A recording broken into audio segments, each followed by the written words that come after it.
Hello everyone, this is the discussion for the MCQ paper made by the Gampaha Pre-Medical Students Association for the 2026 A-level students. Let's start the MCQ paper. Take the paper. This is the first question. Select the incorrect combination of the scientist and their discoveries out of the following. So there are 5 answers given. The incorrect combination is the fourth one, which is given as G.J. Stoney, practically determining the charge of the electron. It is incorrect because practically determining the charge of the electron was done by R.A. Millikan. So the answer is the fourth one.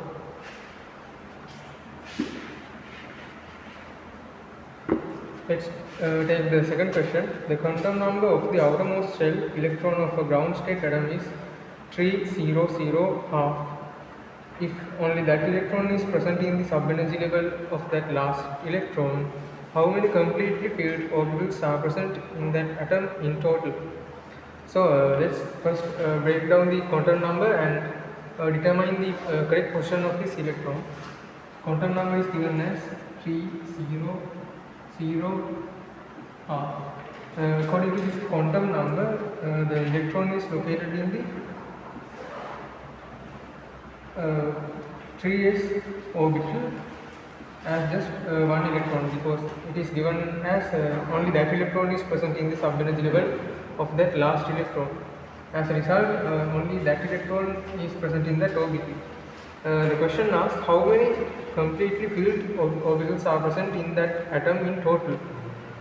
So before this, there are many completely filled orbitals. This question asks how many of them are there. So before 3s, there has to be completely filled 2p orbitals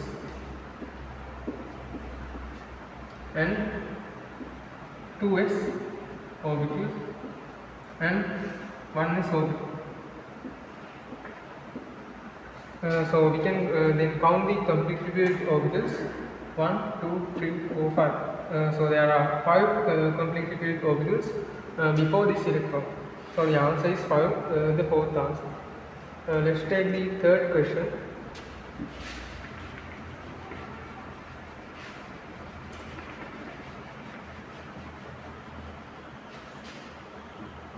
Question asks, which of the following sets of compounds has the following shapes?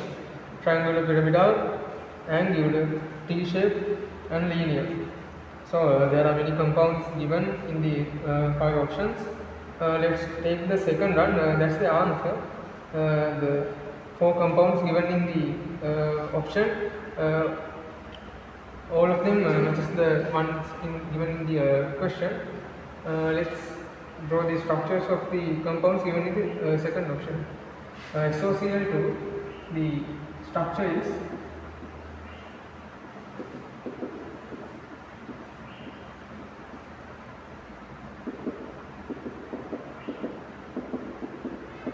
this structure matches the shape of triangular pyramidal.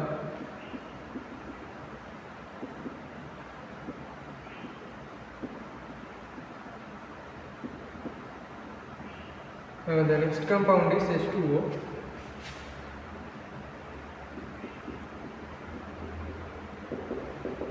This structure matches the shape of angular. Next compound is ClF3.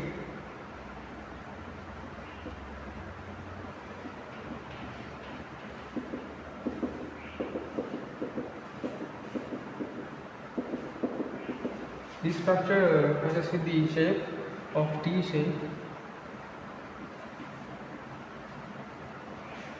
Next compound is HCF2.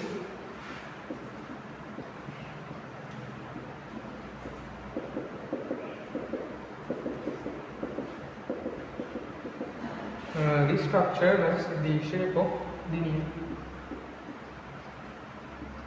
As a result, second one is the correct answer. Let's take the fourth question.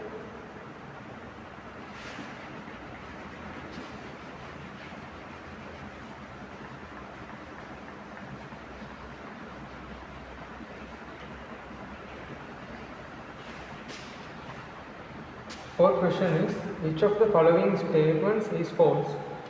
They asked about the false one.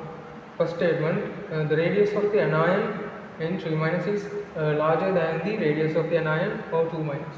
So when considering N3 minus and O2 minus, these are isoelectronic. They have the same number of electrons. Even though they have the same number of electrons, the nitrogen atom has lesser nuclear charge. As a result, it results in higher radius than the O2 ion. So the answer, the first option, the radius of the anion N3 minus is larger than the radius of the anion O2 minus is correct. Let's take the second statement.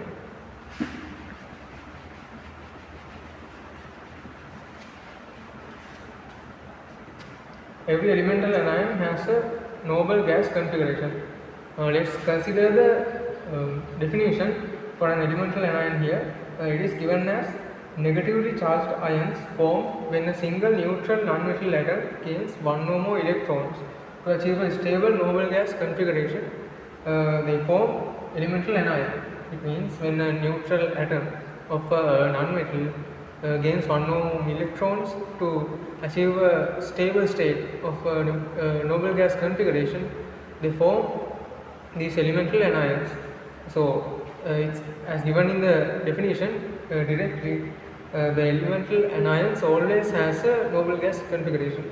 So the second statement is also true. Consider the third statement. The second ionization energy of lithium is greater than that of beryllium. So for ionization energy, we should draw the chart first.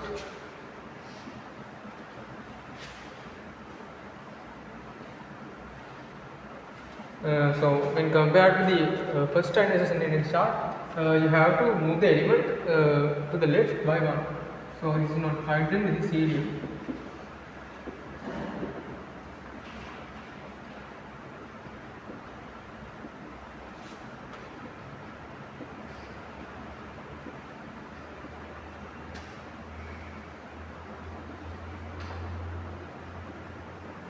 So this is a chart for second ionization energy. The statement says second ionization energy of lithium is greater than that of beryllium. As you can see, lithium is greater than that of beryllium. So the third statement is also true. Consider the fourth statement.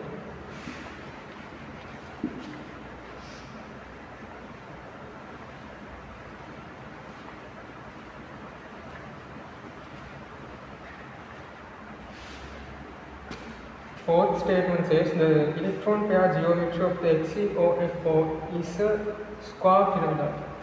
Let's draw the structure of the XeOF4. Closing steps.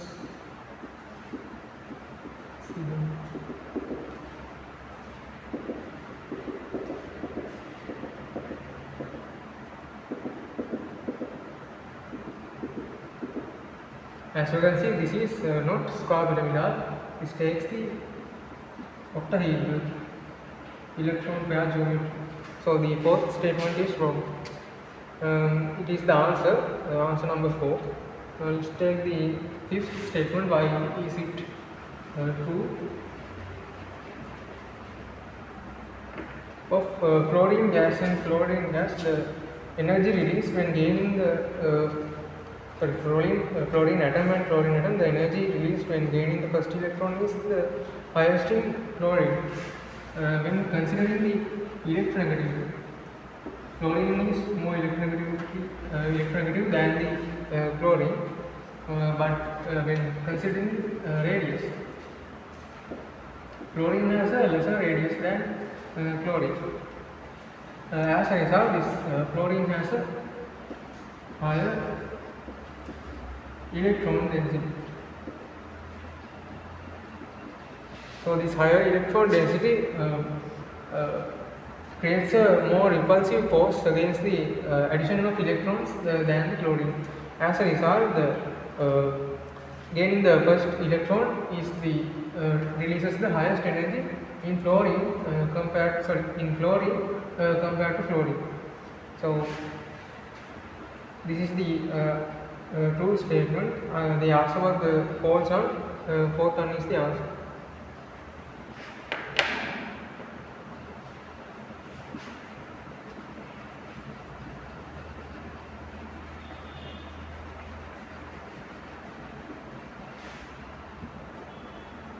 Let's take the fifth question.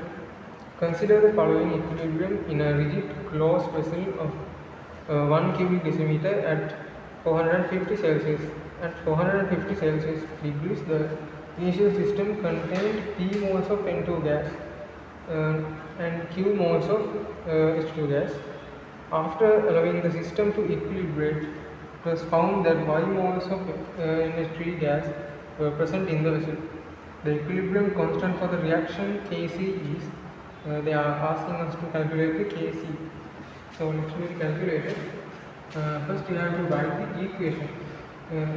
Here, nitrogen gas reacts with hydrogen gas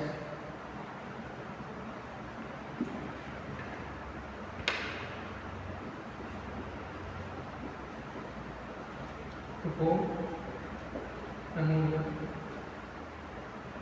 When we are balancing the equation, here comes 3 and 2.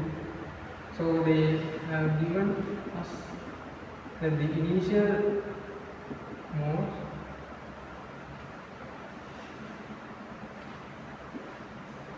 as nitrogen P moles, hydrogen Q moles, no ammonia formed at the beginning.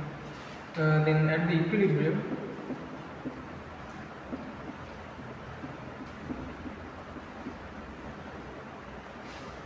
Y amount of ammonia has been formed, then hydrogen amount in moles is Q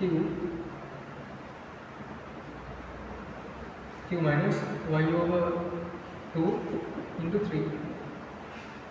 The amount of nitrogen is P minus Y divided by 2.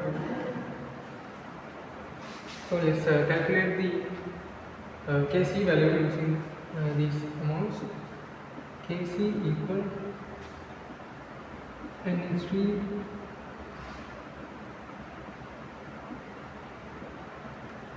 to the power 2 and 2 gas, no power, is 2 gas, power 3. Then let's substitute the values. NH3 power 2 1 square N2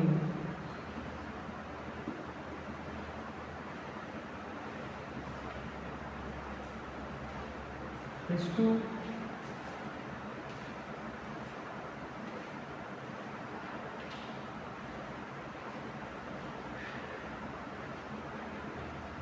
to the power 3. When you solve this equation, you get the answer as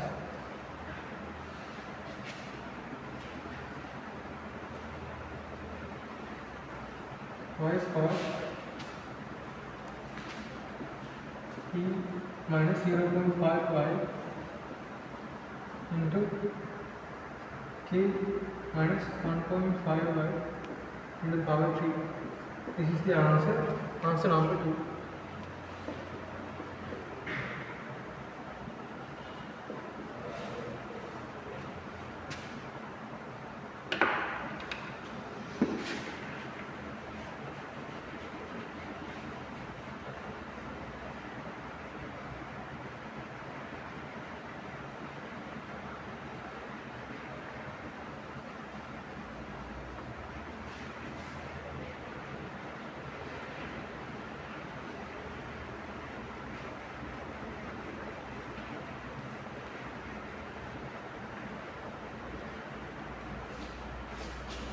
Let's take the next question, sixth question.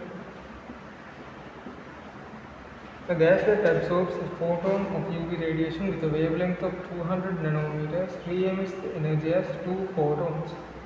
If the wavelength of one of the photons is 600 nanometer, what is the wavelength of the other photon? Let's do the calculation. First we can take the energy of 200 nanometer wave as E1, then energy of 600 nanometer wave as E2, then let's take the energy of the unknown wave as E3. So according to the question is E1 equals E2 plus E3. This equation equal Hc over lambda. Using this equation we can substitute the values for these energies. So here we take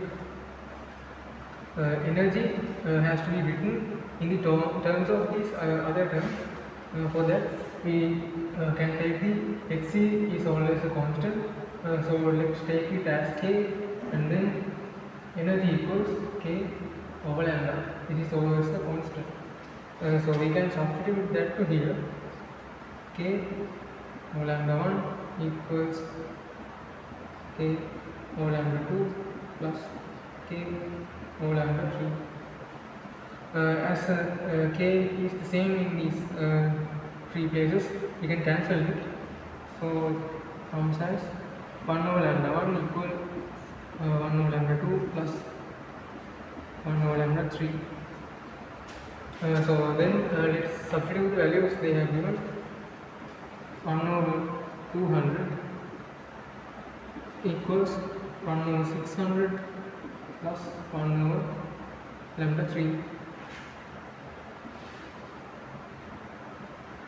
So you can solve this equation to get an answer for lambda 3. It will come as 300 nanometers. So the correct answer is answer number 3, 300 nanometers.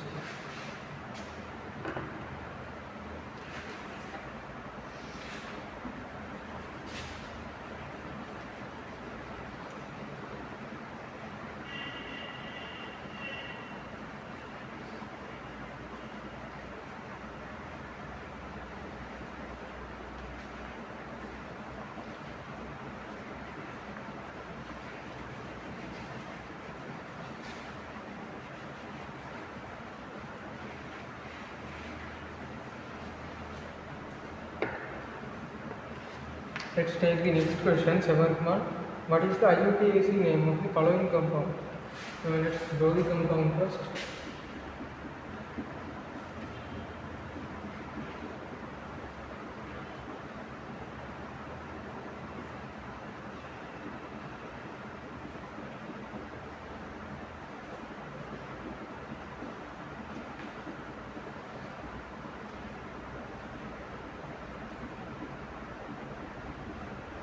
Before naming this compound, let's identify the main functional group here. That is this part. This is the amide part. So the IUPAC name will have the suffix as amide. Then let's identify the main carbon chain here. We can find the longest one as 1, 2, 3, 4, 5, 6. So it is X, because of the 6 it is X. And then identify the other functional groups. Here it's a methyl group, here's the 4-wire group, and here's a double bond, so it is called E. So using these main functional groups,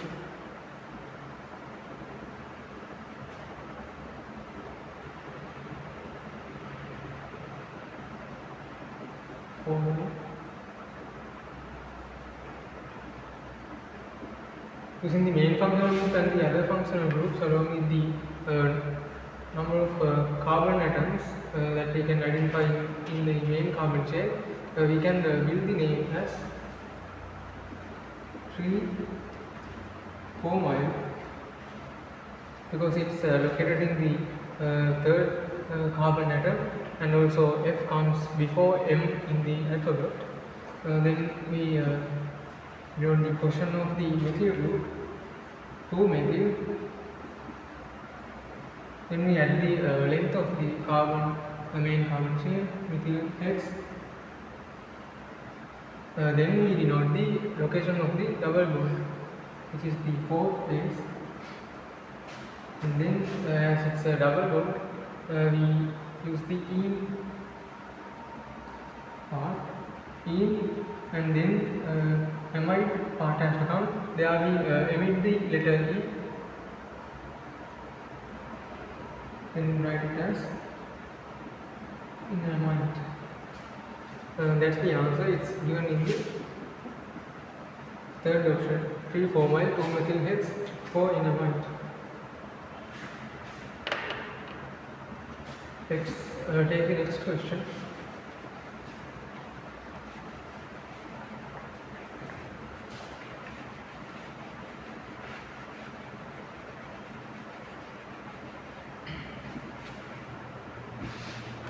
Eighth question.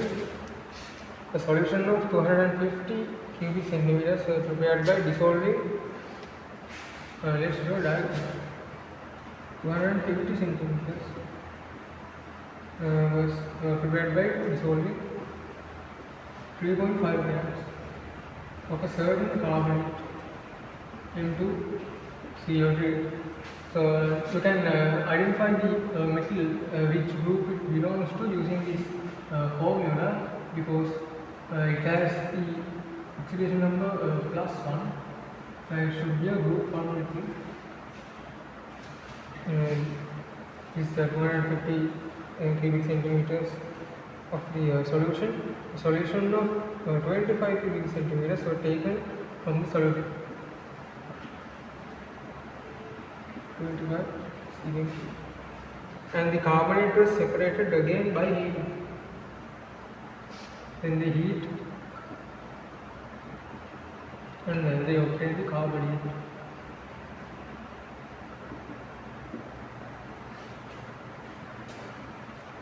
Then they say the mass of the methyl carbonate thus separated was completely converted into chloride of the metal. They add chloride,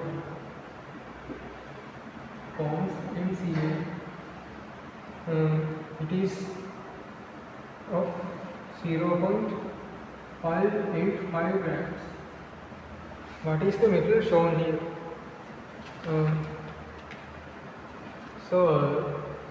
Using this diagram, let's build some equations. Let's consider the metal first here. So the first metal carbonate in further steps is converted into metal chloride. So let's balance this. There are two metal atoms here, but here is only one, so we put 2 here. It means for 1 mole of this, there has been 2 moles of chloride formed. 2 to 1 is the ratio. Using this, we can write an equation for the number of moles that have been formed here using this mass and some unknown values. Let's take the molar mass of unknown metal.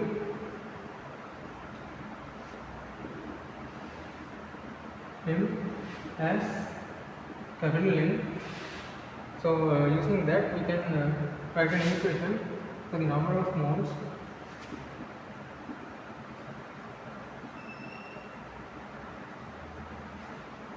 So for this, they say they have formed 0.585 grams of the chloride. So mass can be divided by their sum of the molar masses of M and chlorine. Then we get the number of moles. So the metal molar mass is capital M, and the chloride 35.5 grams per mole. This is an MCQ. I'm not putting the units for these molar masses. Using that, we can write the number of moles here in this 25 cubic centimeters. This is 2 to 1, so half of this is the number of moles here. 0.585 m plus into half. Then we can use that number of moles to write the number of moles in this initial 250 centimeters, 250 cubic centimeters solution. I will write that here.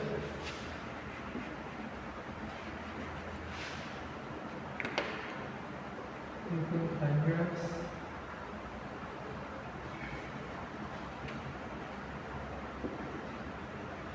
Alright, so the number of moles is 10 times the number of moles in the 25 cubic centimeters, because this is 10 times. So number of moles equals to this value into 10.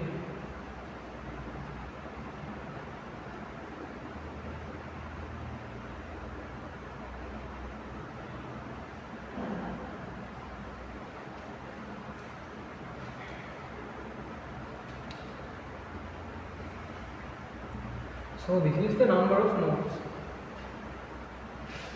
What they have given is the mass of the metal carbonate. So we can use this equation to build another equation using this mass. 3.5 grams of the metal carbonate equals to the this number of moles into the molar mass of this metal carbonate. Molar mass, let's take it as there are two metal terms and carbonate is 60 grams per mole. This is the molar mass. So using that, let's build an equation.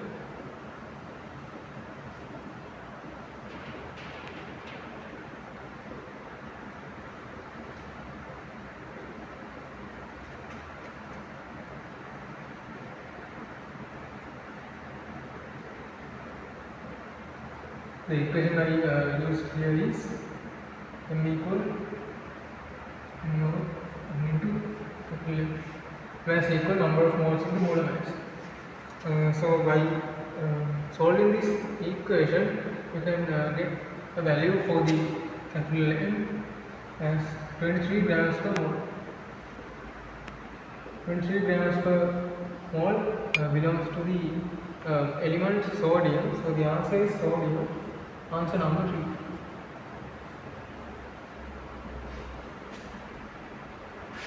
Let's take the next question.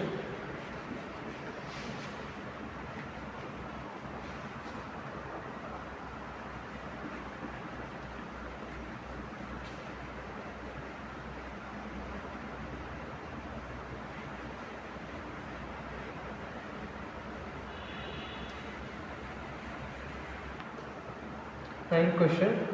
Which of the following gives an observation from the reaction of AgNO3?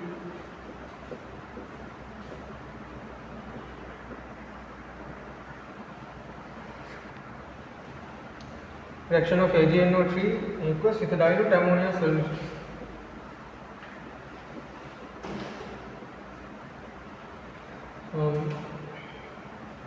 Let's consider the compounds given.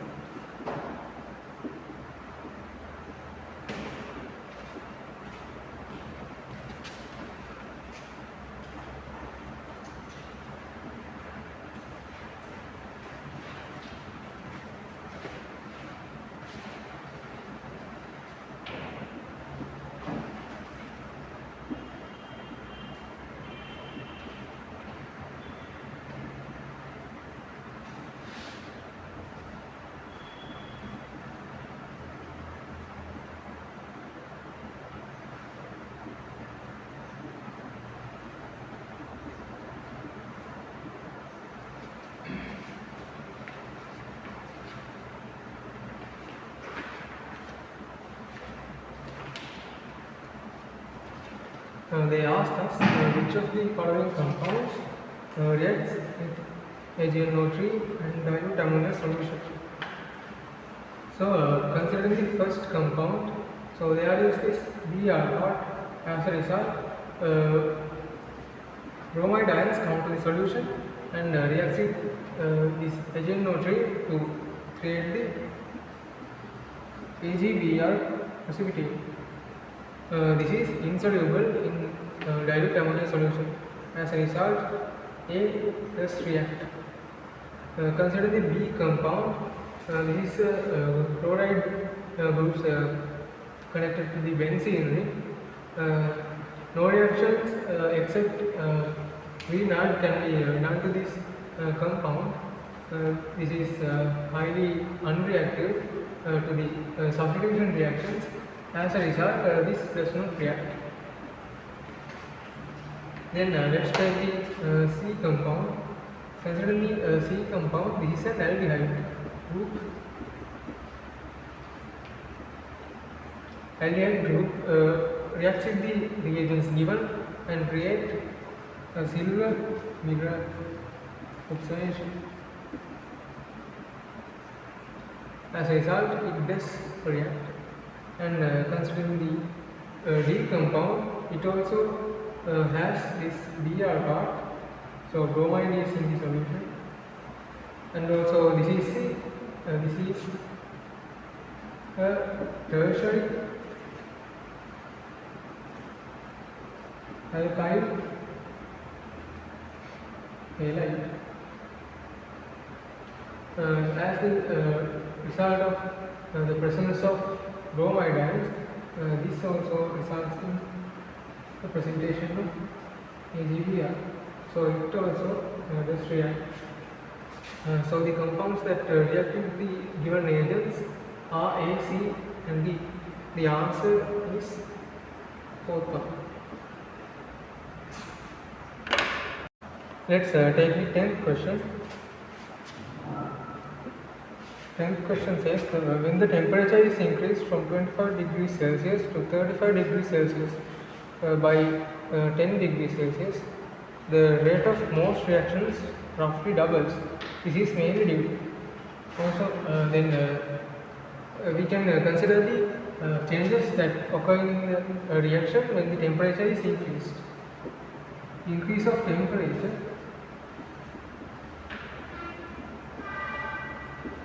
results in the increase of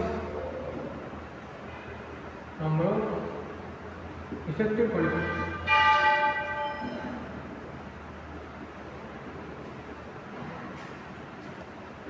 Between the reactants.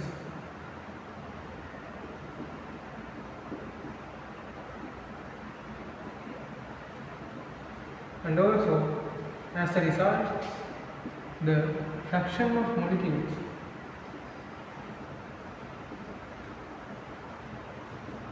that exceed the activation energy of the reaction also increase. As a result of this increase, rate of reaction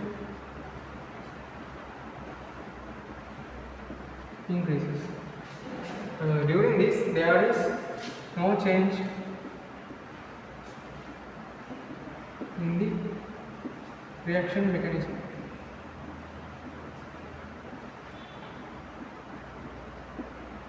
And also activation energy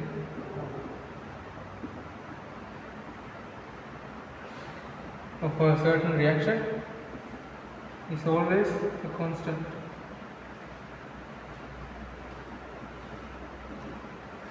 According to this theory, we can directly choose the fourth option as the correct answer, which states that significant increase in the fraction of molecules exceeding the activation energy. It is the correct statement.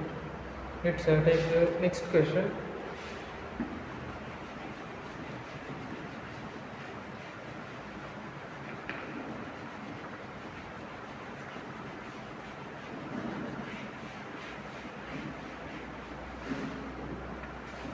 11th question. Among the following, which contains only isoelectronic species? Isoelectronic species means same number of electrons.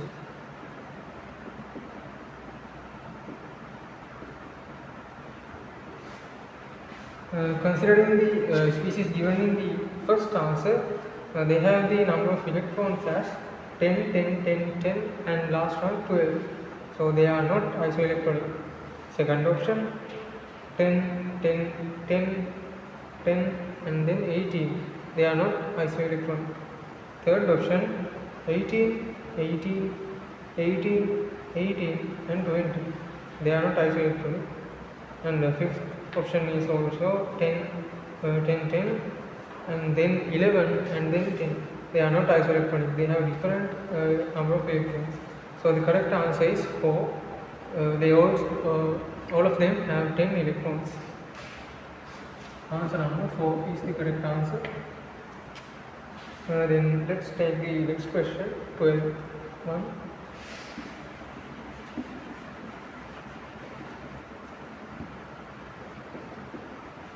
Question. An excess of magnesium is burnt in 6 cubic decimeters of an air mixture containing nitrogen gas, and the resulting precipitate dissolves in water and releases the gas. The gas reacts with 25 cubic centimeters of HCl of 0.5 moles per dm3 concentration, and the resulting solution is neutralized by 25 cubic centimeters of sodium hydroxide of 0.02 moles per decimeter concentration.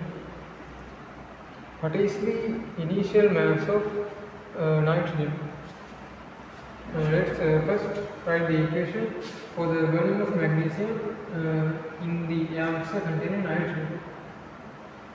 Magnesium plus nitrogen gas forms the nitride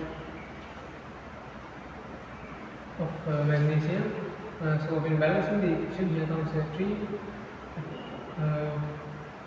and that is the balance equation. Let's consider the moles of nitrogen as X. So according to that, we can take moles of magnesium reacted as 3X and formed moles of magnesium nitride as X. Then let's consider the precipitate reaction with water. When magnesium nitride reacts with water, forms the hydroxide, and they talk about a release of a gas, that is ammonia. When the equation is balanced, here comes 6 and here the 3 and here the 2. So according to these symbols, this magnesium nitride is X, this is 6X, this is 3X, this is 2X. Then let's consider the reaction of the gas with HCl. The gas is ammonia. Ammonia plus hydrochloric acid forms H4Cl. This is the balanced chemical equation.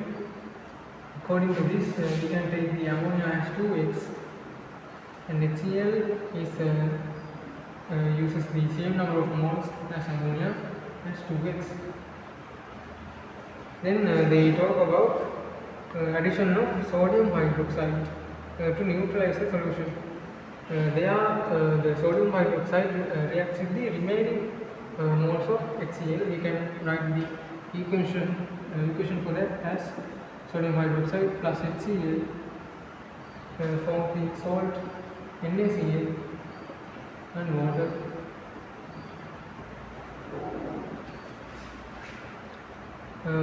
This is the remaining hydrochloric acid. First, let's find the used number of moles of sodium hydroxide.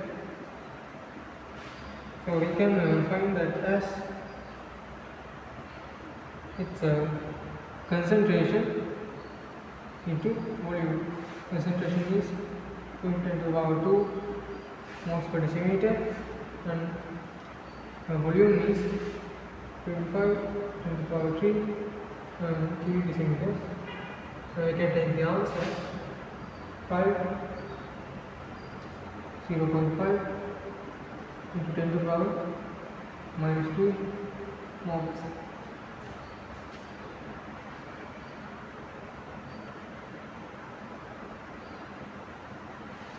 And we can identify that the used number of moles of sodium hydroxide is 0.5 into 10 to the power minus 3. Using that data, we can decide that the HCl moles reacted here is also 0.5 into 10 to the power minus 3. Let's next find the initially added number of moles of HCl.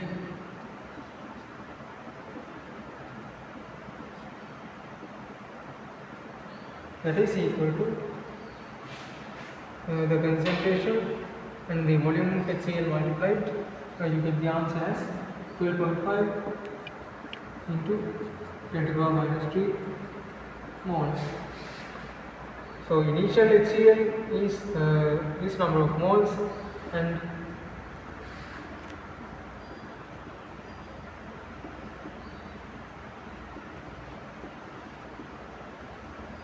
initial number of moles of HCl is this number of moles, and after the reaction the remaining amount of HCl is this.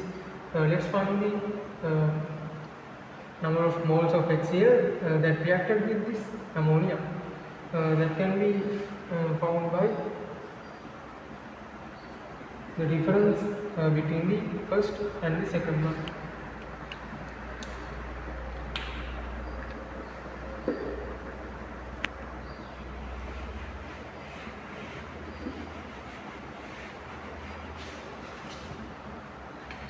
Number of moles of HCl reacted with ammonia can be taken as 2 minus 1 equals to the 12 into 10 to the power minus 3 moles. So according to our symbols, this number of moles of HCl means this number of moles of ammonia too. As a result, we can take this as 2x. They are asking about the initial mass of N2. We took N2 as the symbol x. If 2x equal 12 into 10 to the power minus 3, x equal 6 into 10 to the power minus 3 moles. Mass can be found by number of moles into molar mass. This is N2. Mass of N2 equal number of moles of N2 into molar mass of N2, 14 grams per mole.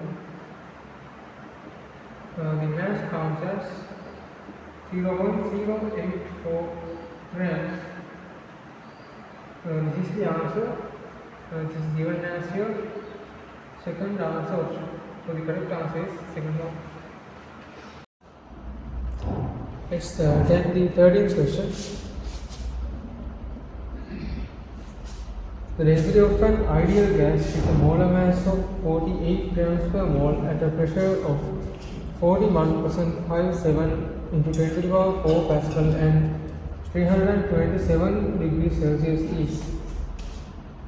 The equation we use here is Pm equal GRT. It is derived from the PV equal nRT equation. So let's subject D Pm over RT. Substitute the values. This is an MCQ, no need to write the units. 41.57 into 10 to the power 4 into 48 over 8.314 into 600. This is in Kelvin. You will get an answer as 4 kilograms per cubic meter. The answer is number 3.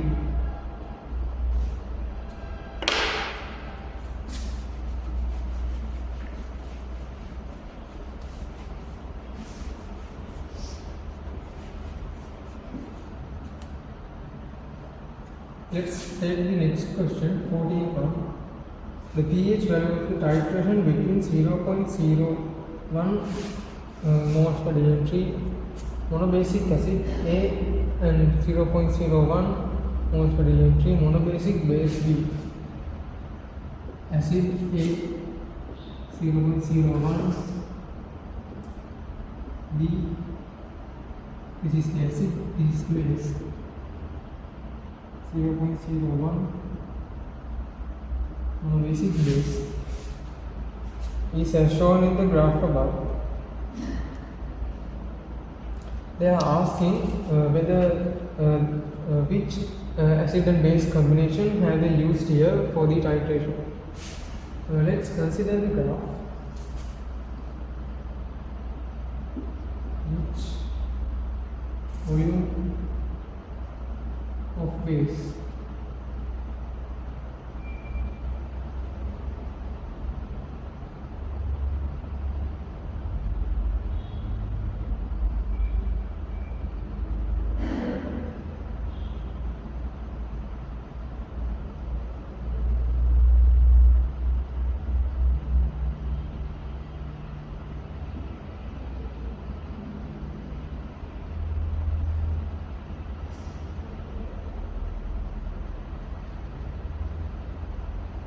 This is the graph given in the question.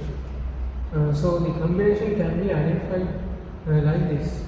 The initial pH value is 3. So it is definitely acidic because it is the pH value is less than 7. So we should identify whether it's strong or weak. We can do that by considering the concentration of the acid A given. If this was a strong acid, the whole concentration of the acid would be equal to the concentration of H plus release because it dissociates completely. So the H plus concentration will also be equal to the 10⁻² moles per dm3. As a result, pH value we can take as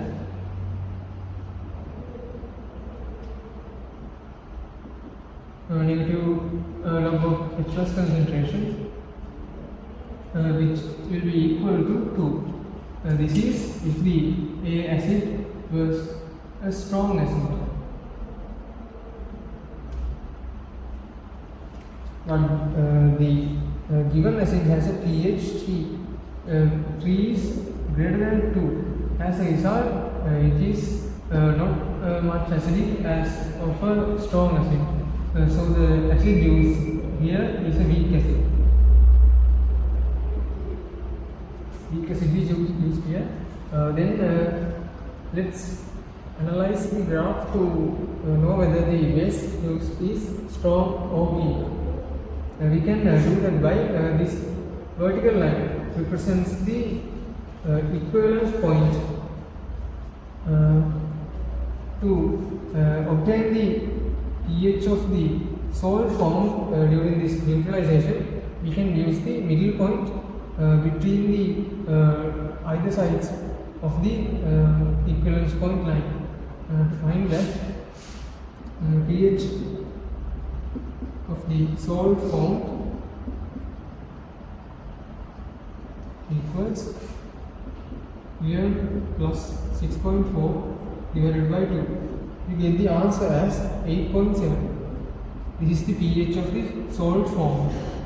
This pH 8.7 is greater than 7. Means this formed salt is a basic salt.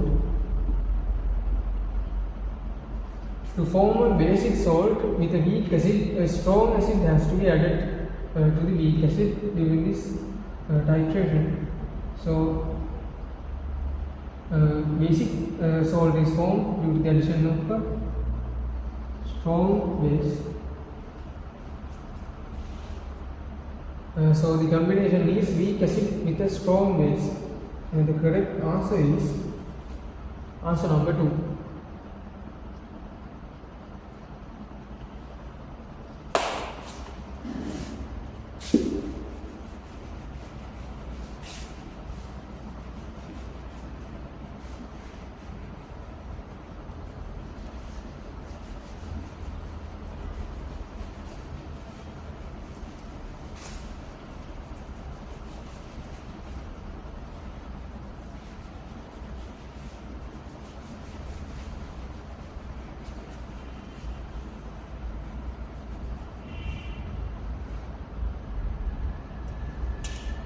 Take the next question.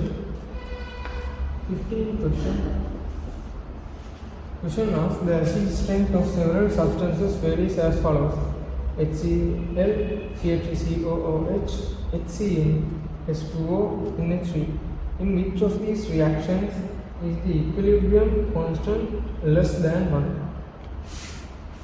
So considering this acidity order given in the question, we can write an equation as an example. Let's take the first statement.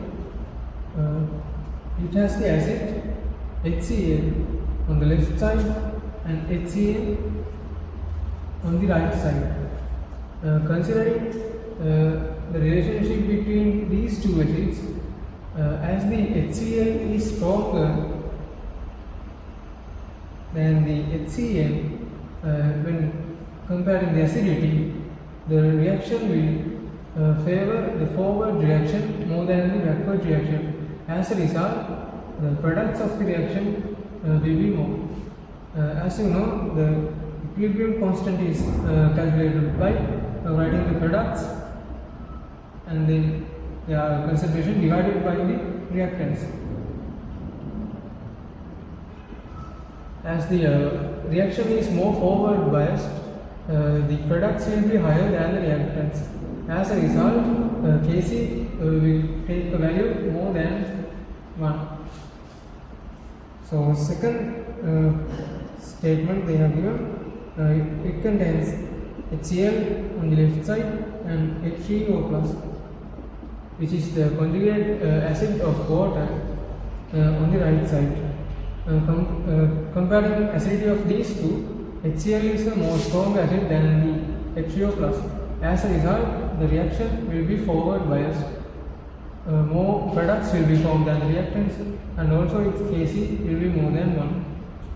So, considering the third given option, it has HCl on the left side and H3O plus.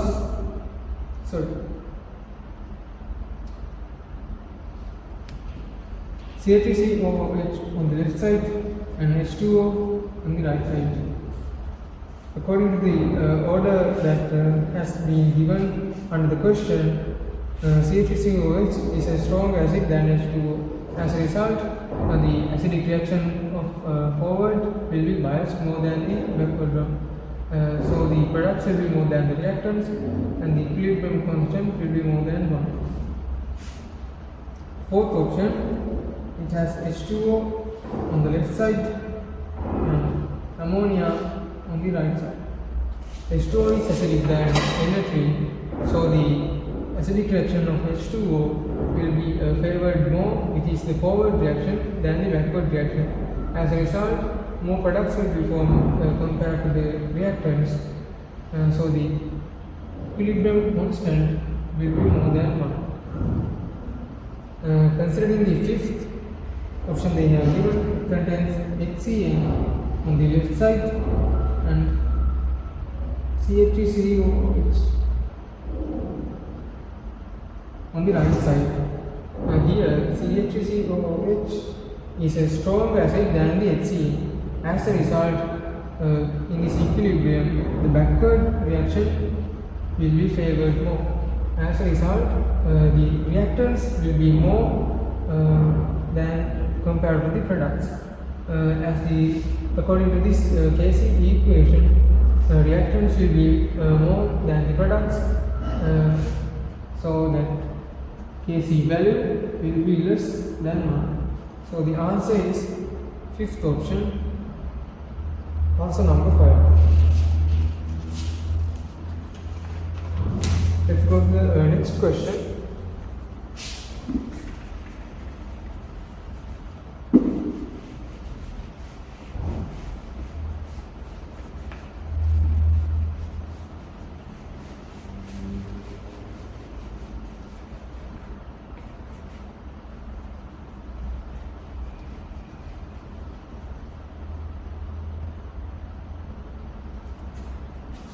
Sixteenth question. P plus Q forms W as the product. The results of the experiment to find the order of the reaction with respect to P and Q at constant temperature are shown below. Choose the correct rate expression. We can write an expression for the rate as rate equals to rate constant into concentration of P equals, let's take its order as X, and concentration of Q equals into Y. Using the data they have given, we can build three equations. 2 into 10 to the power minus 3 moles per dm3 per second equal K into 0.1 x 0.1 to the power of 5. This is the first equation. Then 4 into 10 to the power minus 3 equals K into 0.2 to the power x 0.1 to the power y. This is the second equation. Then 16 into 10 to the power minus 3 equals K into 0.2 to the power x 0.2 to the power of 5. This is the third equation. You can solve these three equations to obtain two values for the x and y. So you will obtain the answers as x equal 1 and y equal 2.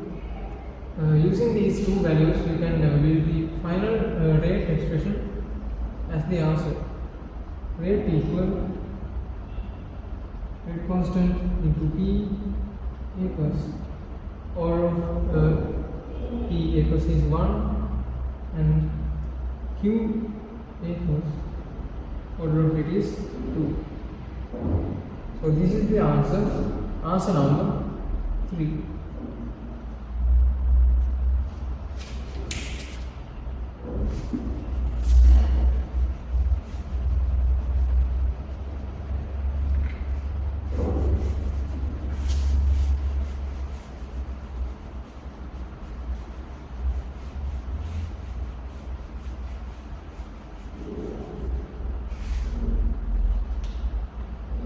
Let's take the next question, 17th one. At a certain temperature, the concentrations of each salt, NaCl and potassium chromate in an aqueous solution are 0.01 moles per cubic decimeter each. 0.1 mole per cubic decimeter silver nitrate solution is gradually added to this solution. At this temperature, Ksp of silver chloride equals to the value given there, and Ksp of silver chromate is given there. What is the concentration of chloride ions remaining at the moment when silver chromate begins to precipitate? So first we can write the equation for the Ksp value of silver chromate. Ksp of silver chromate equals to this is silver chromate. equals to the Ag plus aqueous concentration into 2 and chlorine ion aqueous.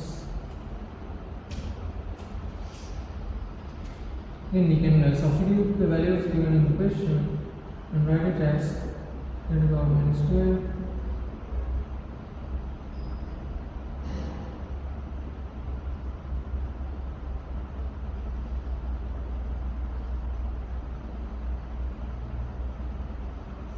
solving this one, we can get the value of x as 1 into 10 to the power 5 moles per cubic decimeter.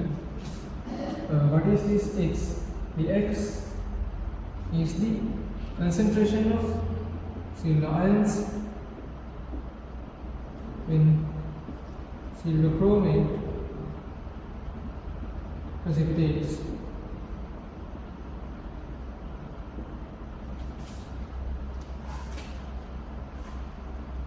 So let's build another equation for the KSP of silver chloride. This is equals to silver ion aqueous into chloride ion aqueous. We can then substitute the values given in the question and use this concentration of aqueous silver instead of this concentration of silver we consider here. For the KSP value it is given as 1 into 10 to the power minus 10 and silver we found earlier as 1 into 10 to the power minus 5 into we take the unknown value of chloride ion concentration as 1.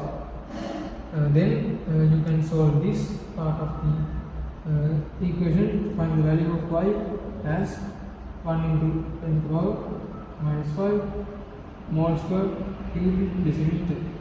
This is the answer. This is the concentration of chloride ions of the solution when concentration of silver ions equals to 1 into 10 to the power minus 5 minus 2 cubic decimeter. This is the answer. So the answer is given in the option 1. Correct option is option 1.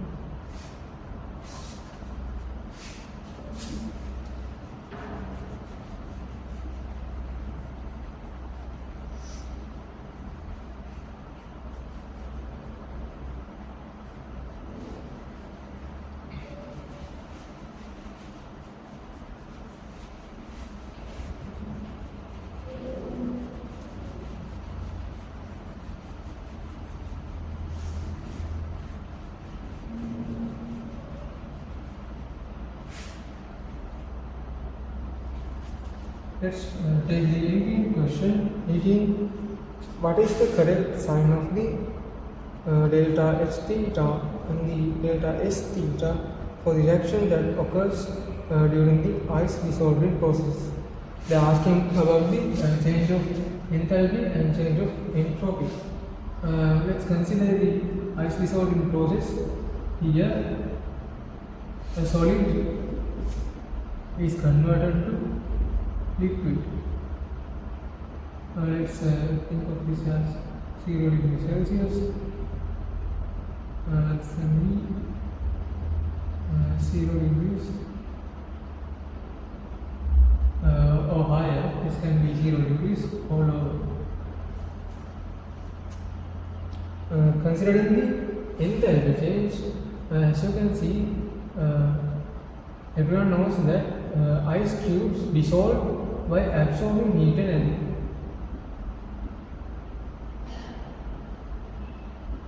As a result, the liquid form has more energy than the solid. So the delta S theta takes a positive value because during the process energy has been absorbed. Considering the entropy, liquid molecules can move more than the solid.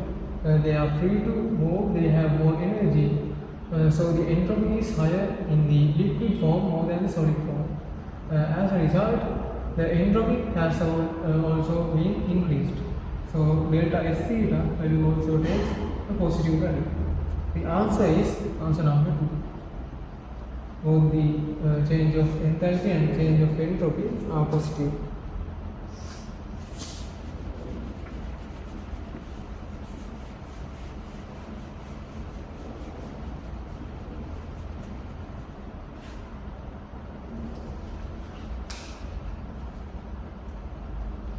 Let's take the next question, 19th question.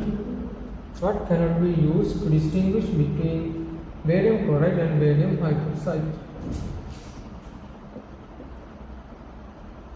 Now, barium chloride and barium hydroxide. Considering the first option, magnesium chloride. Magnesium chloride and magnesium chloride mixed with barium chloride, there is no reaction because the same chloride ion is present in the both compounds. As a result, there is no reaction. When magnesium chloride is mixed with the barium hydroxide, there forms magnesium hydroxide. It is a white color precipitate. And also it forms magnesium with hydroxide, magnesium hydroxide and barium chloride, which is aqueous. This is soluble, so it doesn't give an observation, but this one gives an observation. Magnesium chloride can be used to distinguish between these two. This one gives no observation, this one gives an observation. So the first option is correct. Considering the second compound they have given, it is silver nitrate. When silver nitrate is mixed with barium chloride, it forms silver chloride precipitate. And silver chloride precipitate and barium nitrate, which is also soluble. That is the only observation.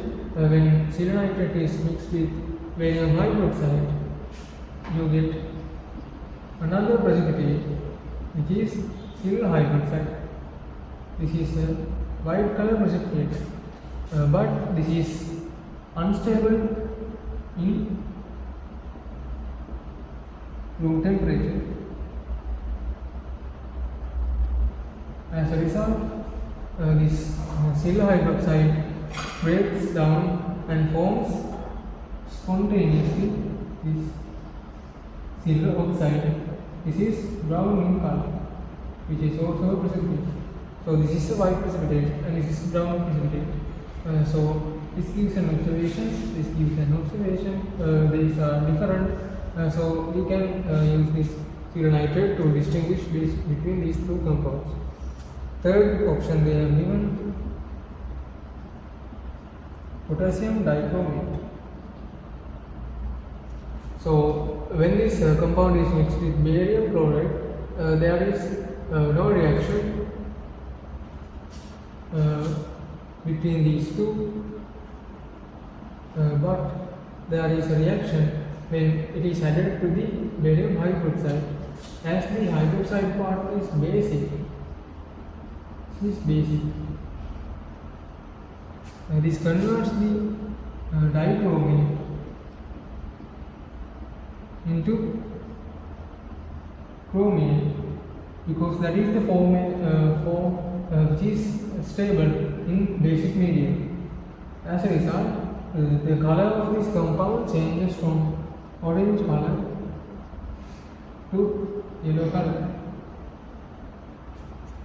So we can say that the barium hydroxide and this compound potassium dichromate shows an observation which is clearly distinguishable, but it doesn't show an observation that distinguishable with the barium chloride.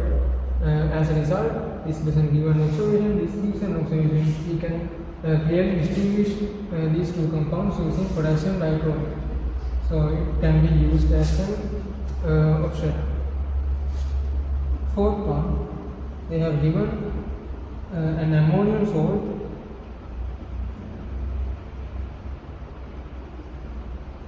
ammonium sulfate. So when ammonium sulfate is added to barium chloride, it forms precipitate barium sulfate, which is white in color. And when this ammonium salt is added to this base, barium hydroxide, an addition of a base to ammonium salt always releases the ammonia gas. As a result, when this barium hydroxide is added to the salt, emission of gas ammonia can be observed as gas bubbles. As a result, these two observations are clearly distinguishable. So this option can be used to distinguish these two compounds. Considering here also barium sulfate precipitate is formed. Considering the fifth option, they have given as potassium carbonate. Considering this compound, when it is mixed with barium chloride, it forms barium carbonate, which is white in color precipitate. When it is mixed with this compound, it forms barium carbonate, which is white in color. This is the precipitate. And also it forms KOH, which is a base. It is very soluble and it doesn't give an identifiable observation. As a result, these two observations when mixed with these two compounds is the same formation of a white color precipitate. As a result, we can't distinguish between these two using this potassium carbonate. So it cannot be used to distinguish. They are asking what cannot be used to distinguish between barium chloride and barium hydroxide. The answer is the fifth option is the answer.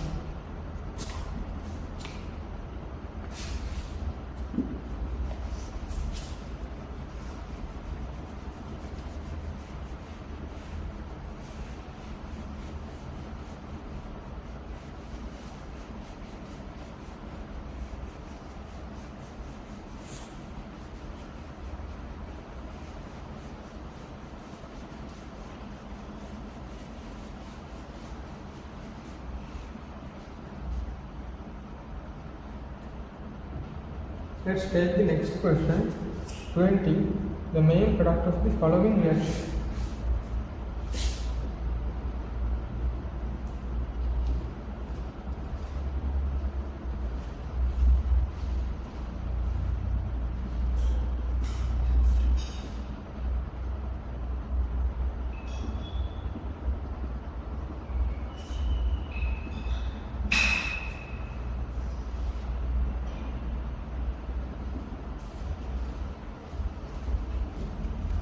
This is the compound given and they reacted with the potassium dichromate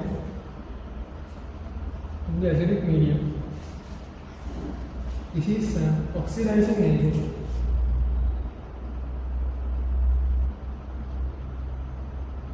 So this compound is oxidized here. Considering this part, this is carboxylic acid.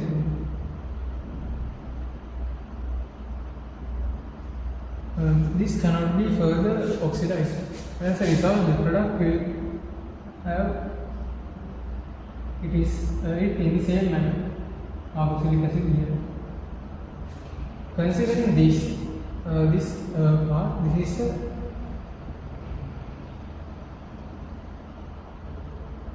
tertiary alkyl group.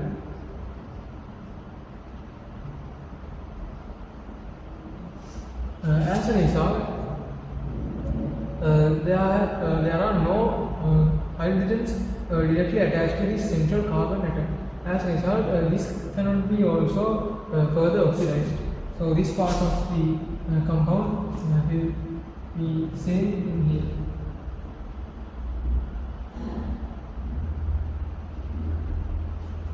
Considering this part, this is an alcohol and this can be further oxidized using this oxidizing agent into a carboxylic acid, and also that carbon has directly attached hydrogen atoms to it. So it is oxidized into a carboxylic acid. So the correct answer with this compound is the fourth option.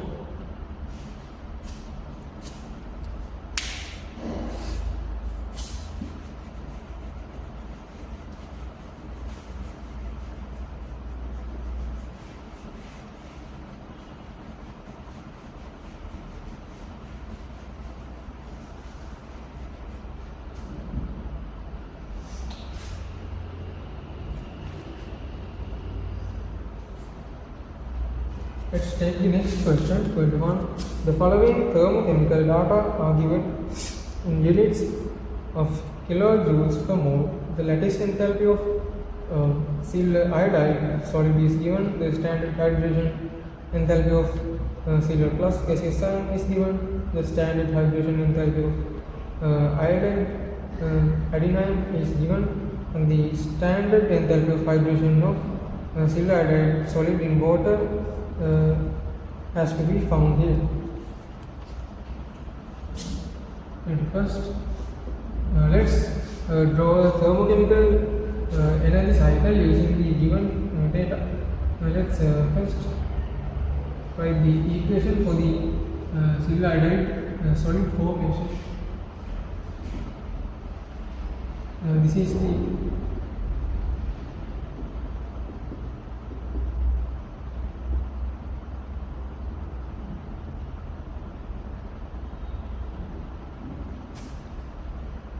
equation related to the lattice enthalpy of silver iodide.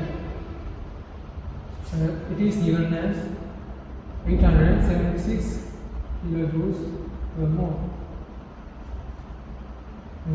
Then at the bottom we can write the ions that are involved here. Silver plus aqueous ion and iodide aqueous ion. When considering the hydrogen enthalpy of this silver iodide, it has to be found. Let's put delta H theta there, and the hydrogen enthalpy of these ions are separately given.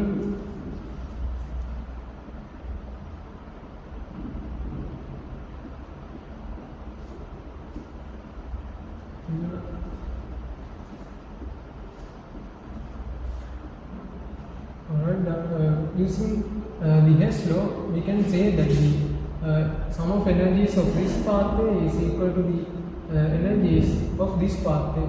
The both directions will be equal. So using that Hess law, we can write delta H theta this direction plus 876 equals negative 293 plus negative 464. When you solve this equation, you will get an answer for the delta theta. The value will be negative 1633 kilojoules per mole. This answer is given in the answer number 5. Option 5 is the answer.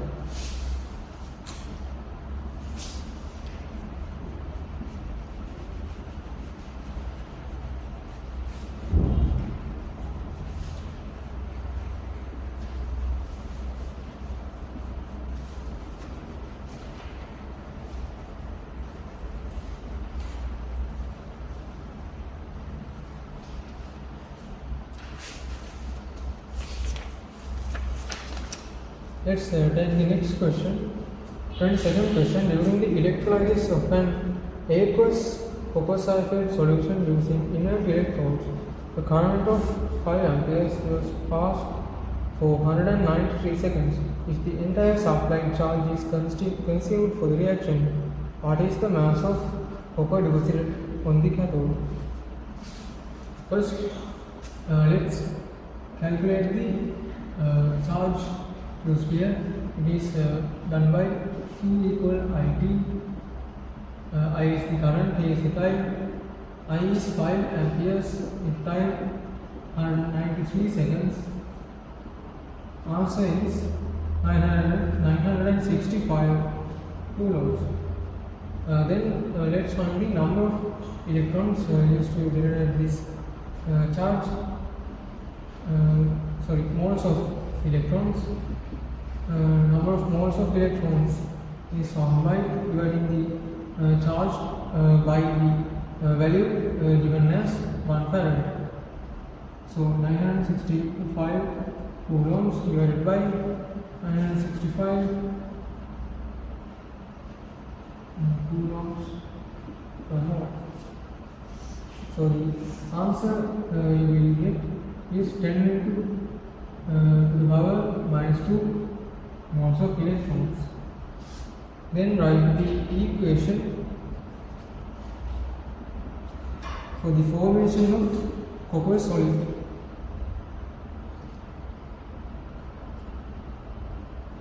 As you can see, for 1 mole of copper solid, 2 moles of electrons have been used. So let's find the number of moles of copper solid formed. Number of moles of copper formed equal half the number of electrons used here. 10 to the power minus 2 divided by 2 equal 0.5 into 10 to the power minus 2 moles. We know the number of moles now. We can find the mass of copper by molar mass of copper into number of moles of copper. Molar mass is given as 63.5. So mole into number of moles is 0.5 into 10 to the power minus 2 moles. We will get the answer as 370.5 milligrams. This correct answer is given in the option 2. Correct answer is option number 2.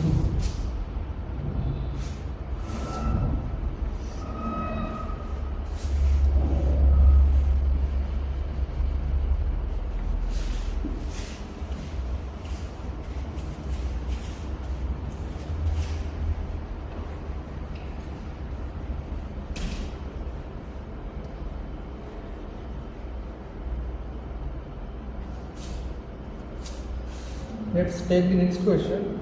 23. An organic compound named P reacts as follows. It evolves gas bubbles with HNO2 at room temperature.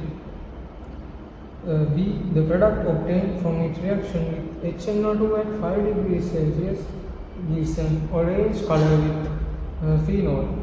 C. It evolves gas bubbles with NaOH. The structure of P is. Let's break down the statements given one by one. Considering the A statement, evolves gas bubbles with HNO2 at room temperature. Using that statement, we can identify that the structure of E has an NH2 group attached to it, or it can be a primary amine. Using the B statement, the product obtained from its reaction with HNO2 at 5 degrees Celsius gives an orange color with phenol. The product they have stated here has to be a benzene diazoline ion.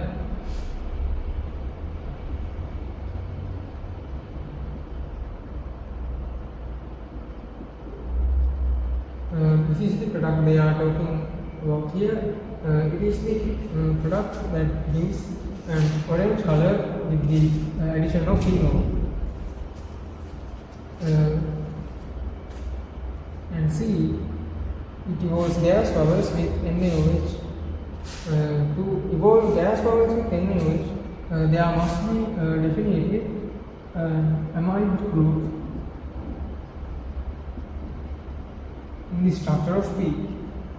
Considering all these three statements and their relative features, we can identify the correct structure that matches these statements is the first option.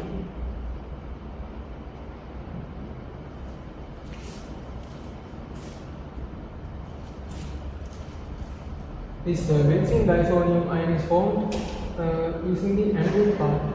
This NH3 part, so NH2 part reacts with HNO2 at 5 degrees of Celsius to form the benzene disodium ion. So this is the correct structure P, which is given in the answer number 1. Let's consider the next question.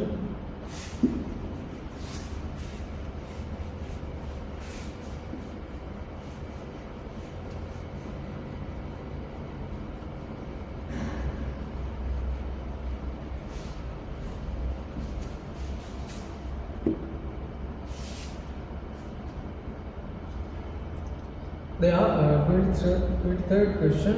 The evolved gas bubbles in the option C is NH3. The reaction occurring there is the amide group reacts with NaOH to form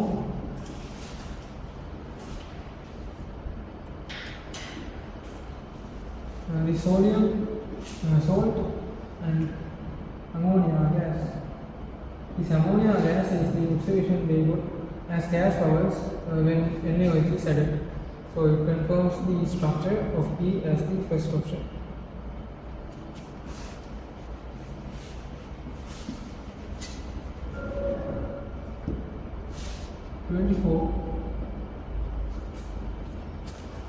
An ideal solution is prepared by mixing two miscible liquids named A and B. Select the option that indicates the true statement or statements among the following statements regarding it. Let's consider the first one. The enthalpy change during the mixing of A and B is not zero. That point is wrong because this is a direct point that is given in the resource book with an explanation that when creating an ideal solution,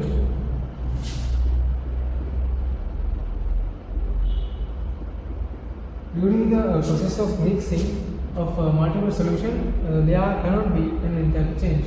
So the enthalpy change has to be zero. So not zero, the statement is wrong. Considering the B statement, at a given temperature, the vapor pressure of A in the vapor phase is proportional to the mole fraction of A in the liquid phase. It can be directly identified using the Raoult law. Let's consider a component in the liquid phase and also the gaseous phase as I. The partial pressure of a component in the gaseous phase is equal to the, this is the mole fraction of A in liquid phase. This is the partial pressure of A into the saturated vapor pressure of A.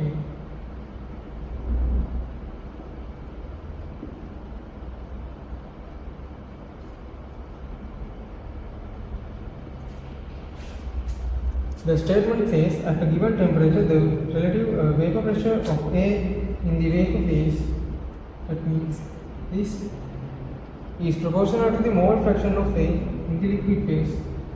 Yes, as you can see in this Raoult's law equation, that is directly proportional to the mole fraction in the liquid phase of that particular component.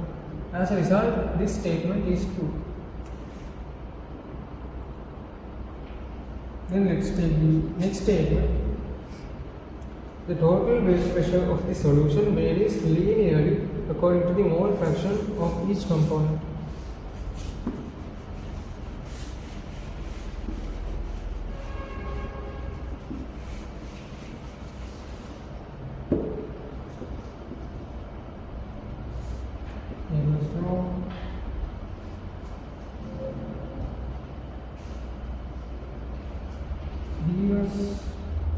Correct.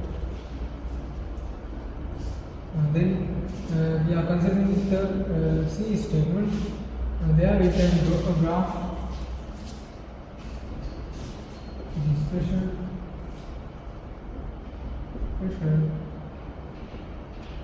Let's consider components A and B. So this is the mole fraction of A, mole fraction of B. 0, 1, 0.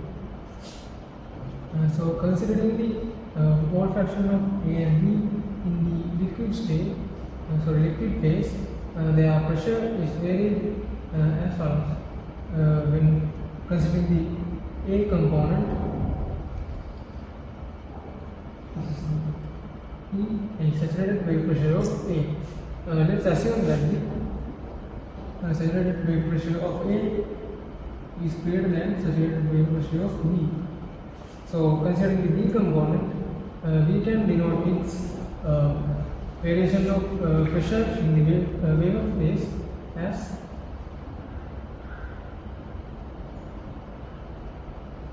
like this. This is the saturated wave pressure of B in the gaseous phase. So considering the total wave pressure, it can be denoted in the graph as this. And this is the pressure of A plus pressure of component B, total pressure.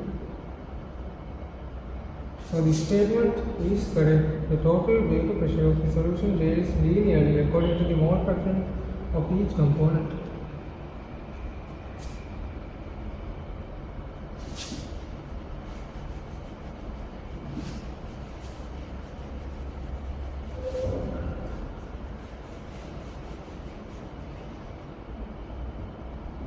C is correct.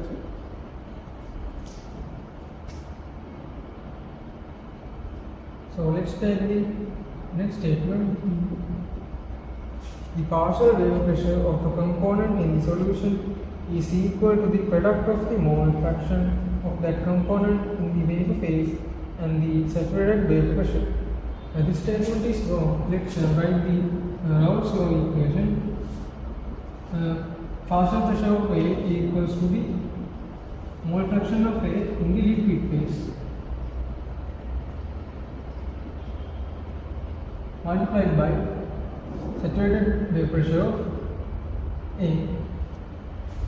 This statement says the partial vapor pressure of a component in the solution is equal to the product of the mole fraction of that component in the vapor phase. It says that it equals to the product of the mole fraction of that component in the vapor phase, which is wrong. We take the mole fraction of liquid phase here to build the Raoult equation. So that statement is wrong. The saturated vapor pressure part is right, but as this is wrong, this statement is taken as wrong. So the correct answers are B and C. So the correct statements are B and C, answer number 4.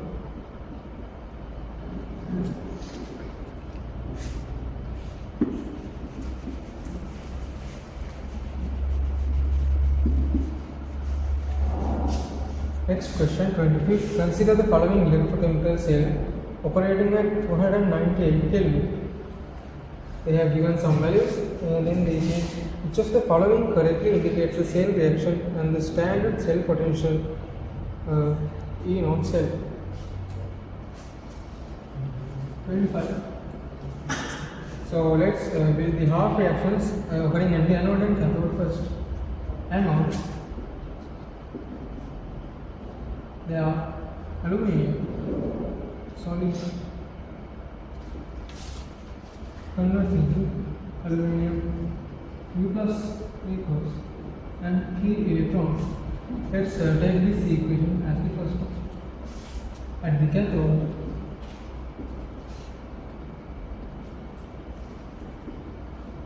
the G2Cl2 solid plus 2 electrons forms 2 G liquid 2 chloride and salts. This is the second equation. So using these half reactions, let's build an overall equation. For that, I am going to multiply the first one by 2 and second reaction by 3. Overall reaction is equal to 2 aluminum solid plus 3 into Cl2 solid. The electrons cancel out and forms 2 aluminum 3 plus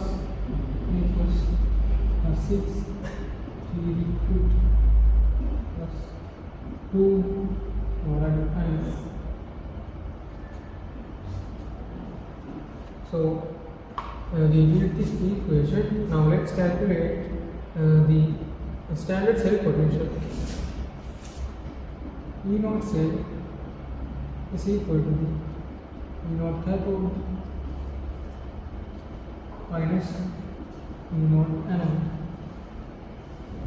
They have given the values for the reactions regarding to the anode and cathode. So we can substitute the values given in the question and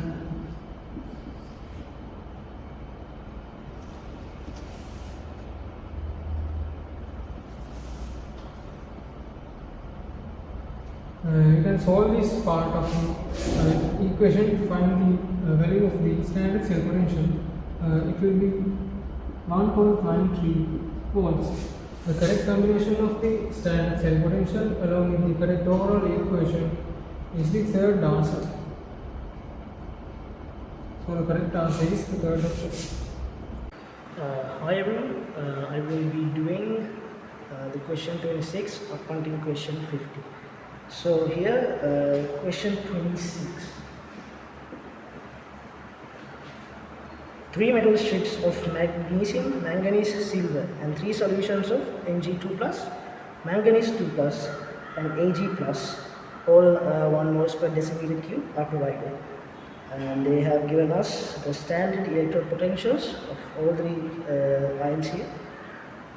So they are asking which of the following statements are incorrect. So here they have given us the standard electrode potentials.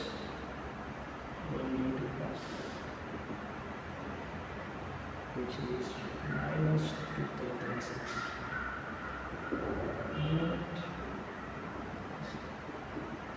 This is given as 1.18 volts.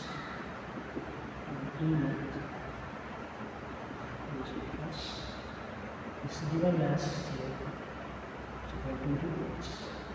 So here in this list we can see that going from top to the bottom, the oxidation ability increases. So with that in mind, let's go with the first option here. When a manganese metal strip is dipped in a Silva plus solution, the mass of the metal strip decreases. So here, since manganese has a negative or lower electrode potential compared to silver here, we can see that manganese will oxidize. So this will be the reaction, the half reaction which will happen. So in that case, the manganese metal strip, the mass of metal strip would actually decrease. So that first statement is correct. So that is not the option we are looking for. So the second option, when a silver metal strip is dipped in magnesium 2 plus solution, the temperature of the vessel does not increase. Yes, it does not increase because this reaction it's non-spontaneous and actually there is really no reaction that happens. So the third option, when a manganese metal strip is added to Mg2 plus solution, manganese is oxidized to manganese 2 plus. Here, if we were to consider that manganese has, compared to magnesium, has a higher electrode potential. So in this case, manganese should reduce, but obviously manganese cannot reduce. Only manganese 2 plus can reduce. So in that case, the third option is incorrect. But we will look at the fourth and fifth options here as well. When a standard magnesium electrode is electrically connected to a standard manganese electrode, reduction occurs at the manganese electrode. That option is also correct here, considering that manganese is present, and thus manganese electrode in the manganese electrode does contain manganese 2 plus, which accepts 2 electrons and for manganese, and magnesium would undergo oxidation in this case. Fifth one, when a standard magnesium electrode and a standard silver electrode are connected through a sole bridge via an external voltmeter, the voltmeter reading is higher than 2.5. So in this case, we will have to find the standard electrode potential of the cell. So if you were to consider, so we have magnesium and silver. So magnesium here obviously has a low electrode potential. So magnesium will undergo oxidation and silver will undergo reduction. In that case, we can write the equation for the E node cell, that has E node cathode minus E node anode. So here E node cathode, E node is silver, it is 0.2 volts minus the electrode potential of magnesium, which is minus 2.36 volts. So the answer we get here is 2.5 volts. So this is greater than 2.5. So the fifth option is also correct. So the answer for this particular question is 3, which is the incorrect option.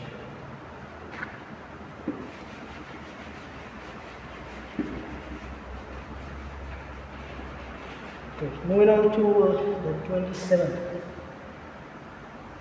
question. Select the correct reaction mechanisms. So the first mechanism here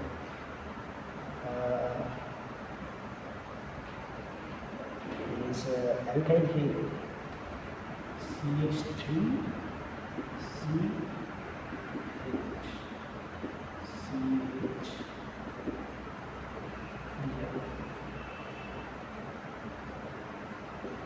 reaction of OH,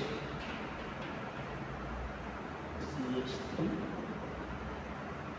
CH, So here in this case, this is a elimination reaction, and this is most likely an alcoholic KOH, hence the OH here.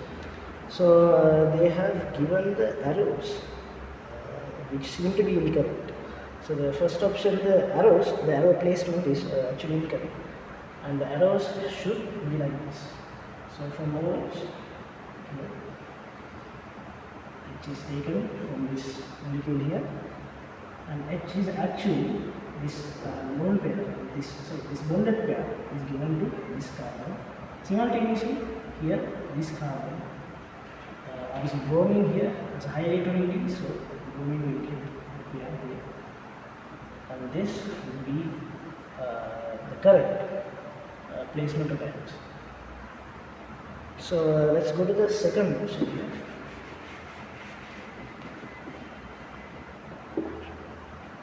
Second option,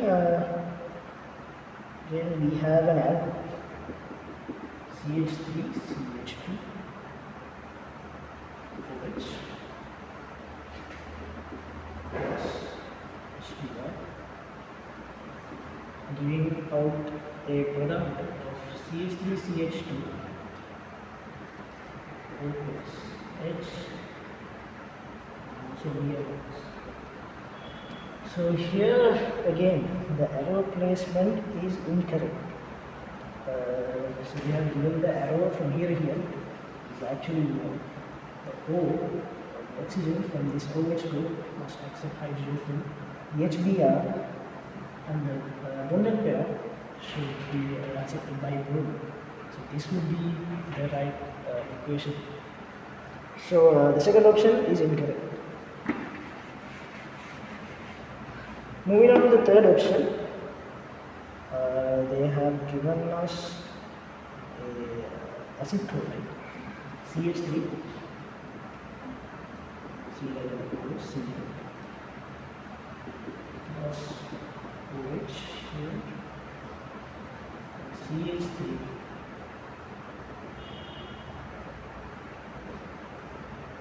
minus OH, Cl here. So the placement of the arrows here, well, for the first bit is okay, but for the answer here, they have given partial arrows instead of full arrows, which is incorrect. So the actual arrow placement we need to have, we know carbon is going to plus, since it is minus. So oxygen takes this moving over here, and then simultaneously this oxygen, since this is a plus carbon, will give its number, and then in this case these are not going to be partial arrows, they are going to be fleshed arrows. So this would be the Wedawidu equation. So the third option is also incorrect. So the fourth option, here is a alkyl reaction. So even in this fourth option, the placement, not the placement here, AlCl4 minus is okay, which is actually incorrect. This is the proper way to so H, CH2, CH3.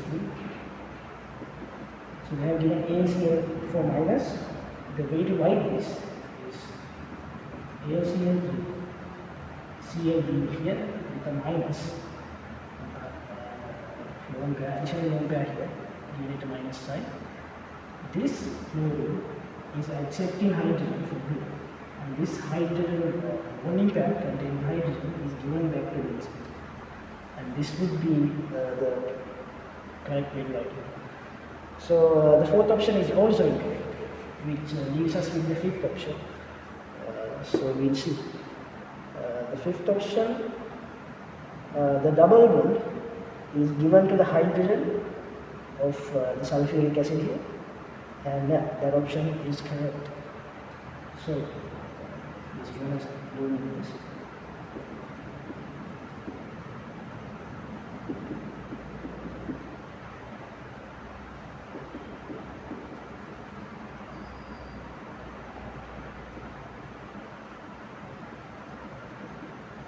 So the double bond is given right here.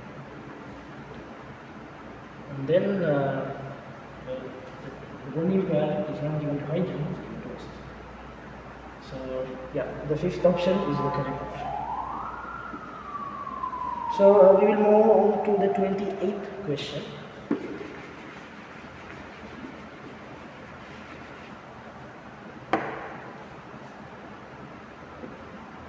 So, today question. Consider the following reaction sequence. We are given a benzoic acid. The P compound should be. Right. So, we have benzoic acid.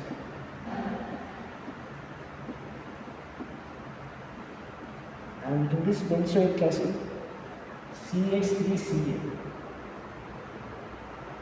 And write is 3. And this is.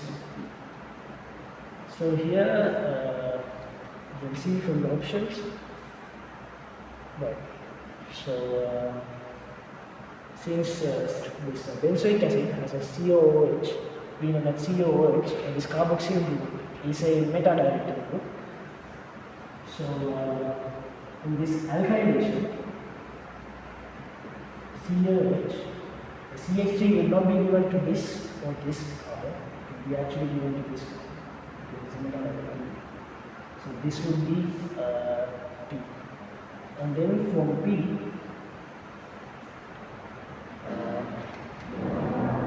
PCl3 is added.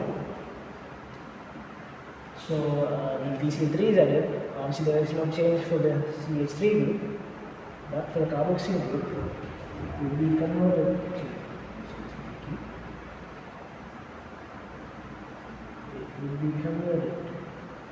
COCl. Then sodium hydroxide is added. So when sodium hydroxide is added, we know that CH3 there is not going to be any change, but the COCl will be converted to COOH. But since this is a basic medium, due to the presence of a strong base, this COOH will not be like this, since there is a sodium plus ions in the solution. This will be converted to CO minus Na plus CH2. So R should be this. And looking at the options here, you can see that the third option has already been done. So for 28, the third option is 3. So moving on to 29.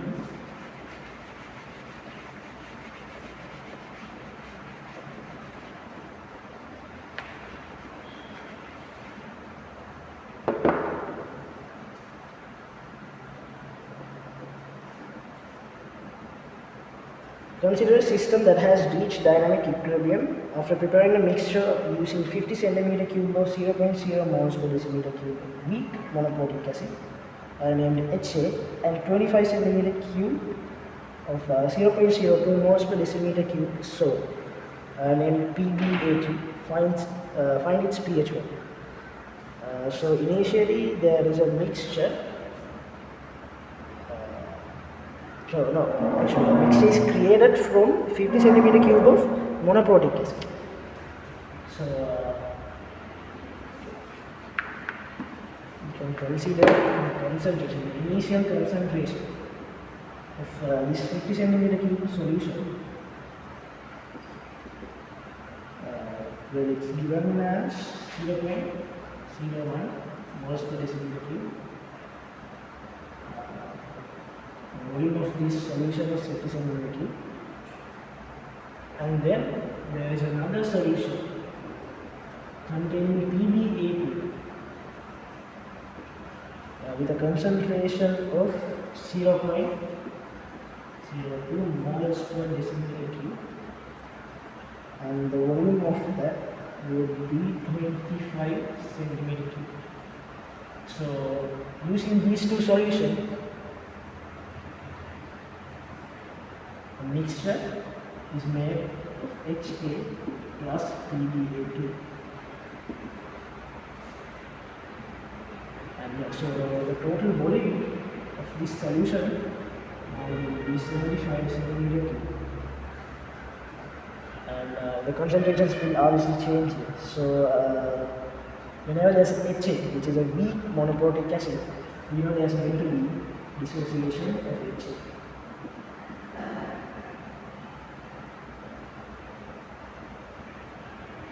So dissociation would be production of A minus with HCl plus. So this would be one of the reactions with the nucleic base, and then with the PBA2, considering this as a soap, we can consider that this PBA2 will be fully broken into PB2 plus aqueous and 2 A minus aqueous. So in this particular question, we need to find the pH. So we can use the Henderson-Hasselbalch equation, which is pH equals pKa plus log 10 conjugate base divided by acid. We can use this equation directly to find our answer. So here the Ka has been given as 1.18 minus 5 moles per kg. So you know the Ka value, and we can add this to here. And before that, we need to find the concentration of conjugate base and acid. In this particular equation, we know that the conjugate base will be A minus, and the acid would obviously be HA. So now we have to find the concentration of HA and also A minus.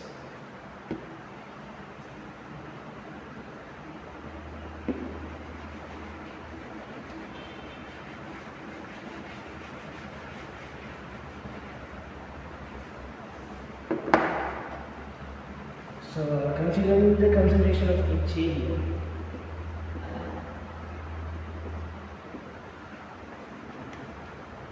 so initially there was 0.01 moles per decimeter cube in a solution of 50 centimeter cube. Now this would be the number of moles, and then we have to divide this number of moles by the percent volume, which is 75 centimeter cube. So we can just leave it like this, and we can find the A minus concentration here. So technically, the total A minus volume, total A minus concentration in this 75 centimeter cube volume would be the addition of this and this. But since the amount of A minus produced by the dissociation of HA is really small, we can just consider the amount to be the concentration produced by the PBA2. So we can underline this amount, and we can just directly calculate this amount. So here that amount will be 0.02 moles per decimeter cube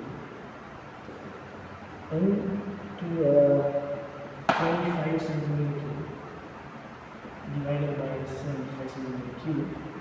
But here, since 1 PBA2 produces 2 A minus, we'll have to multiply this amount by 2. So we have the conjugate base concentration and also the acid concentration. So I can just simplify this, and here 0.01 into 50 divided by 75. Here we can 0.2 into 50 divided by 75. So we can directly add this to this equation below. pH equals negative log 10, so 1.8 minus 5 plus log 10 of the division between these two. So I will say the conjugate base would be this. So 0.02 50 divided by 75. can see the range again, maybe 50%. So here you can see that this would equal to, well obviously here minus 110 on 1.8 into minus 5, we can write it as roughly 4.744, you can easily fix. And then log 10, the simplification of this would be 2. So this would equal to 4.744 plus the log of 2 is 3010. So the amount would be 5. Would be 4. Not too sure if this is. It is 4.744. So this amount would be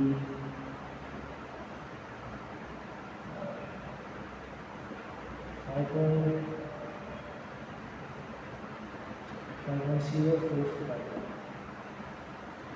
Right, so let's see if there is an answer. Yeah, okay, so the answer would be option.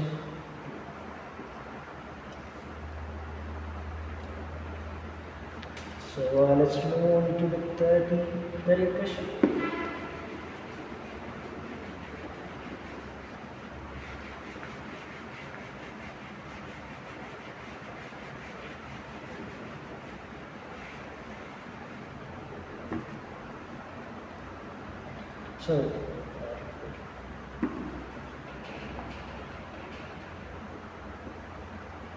So, in a phase diagram of water, if the temperature corresponding to the triple point is T and the pressure at the triple point is P, select the correct statement among the following.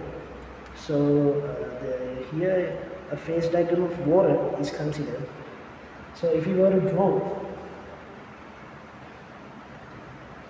a graph showing the phase diagram of water, the rough sketch would be like this.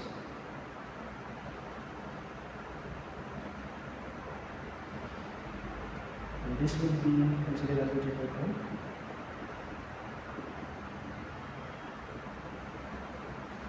And this side would be solid, this area would be liquid, this area would be gas. So, the first option states at a temperature lower than T and a pressure higher than T, H2O cannot exist. So, at a temperature lower than T, so at a temperature lower than T and a pressure higher than T, so this area is being considered. H2O solid cannot exist. That option is wrong because obviously at any low temperature, any amount high, any pressure higher than P, you would see a solid being present. So that option is wrong. The second option, at a temperature lower than T and a pressure lower than T, H2O gas cannot exist. So here, at a pressure lower than T and a temperature lower than T, here we can still see there is a portion of gas remaining in this area. So that statement is also incorrect. At a pressure lower than T, H2O liquid cannot be found at any temperature. So at a pressure lower than T. So at a pressure lower than T, there is no liquid that can be found in this area. You can only find solid and gas. So there will be no liquids beyond the normal triple point pressure. So the third option is the correct option, but we will move on to fourth and fifth. When the pressure is greater than P, the melting point is greater than T. The pressure is greater than P. The melting point is greater than T. So obviously here, this melting point curve here, you can see that it has a negative gradient moving from here to here. So if you were to consider a pressure which is equal to P, you can find this temperature to be T. But if you were to move into a point where there is a higher pressure, you can see that this particular temperature, T0, is very less than T. So this fourth option is incorrect. The positive slope of the line indicating solid liquid equilibrium of water explains that the melting point of water is higher at higher pressure. Like mentioned before, melting point of water is not higher at higher temperatures, it's actually the opposite. At higher pressures, the melting point is actually decreasing. So the correct option for 30 is 3. So let's move on to the 31st question.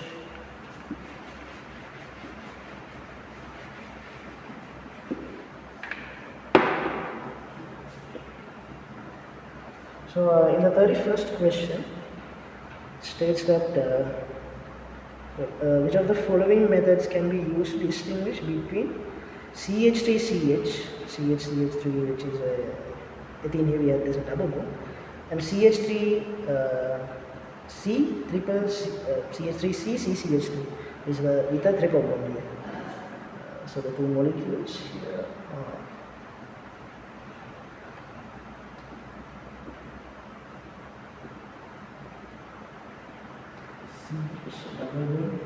CH3, and the other molecule is the fine CH3 equal to CH3. So we are given the options here. A, it states that adding mercury 2 plus and dilute H2SO4, and then second after that there is an addition of 2,2,4-DNP. So in that here, in the first option they have added mercury 2% dilute H2SO4. So in that reaction here, you can see that the ethine is actually converted into a ketone.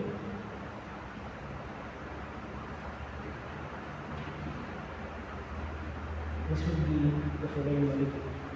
So it will be converted into a ketone. Here, it does not directly react with mercury 2 plus and dilute H2SO4, but it does react with H2SO4 to form an alcohol here. So here,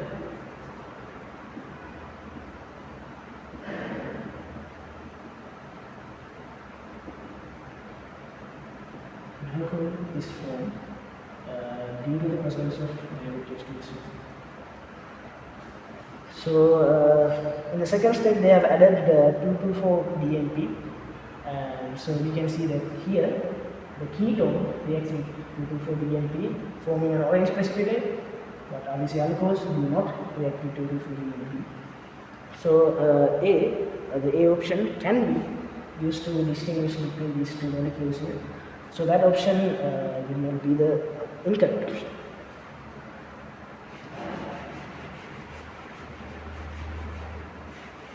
So in option B, firstly they have added excess HBr. So adding excess HBr to CH3, CH3.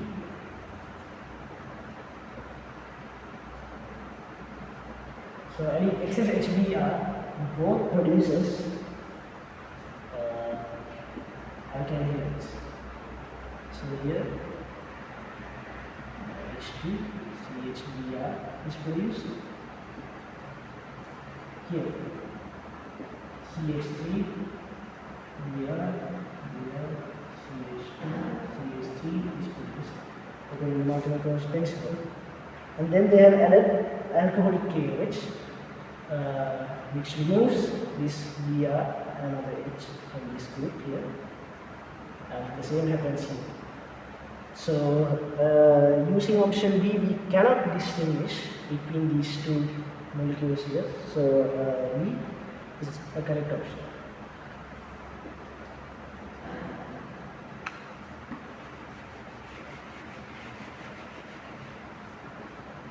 So in C, they have added Linda's catalyst, and H2 and heating is done. And secondly, they have added liquid Br2.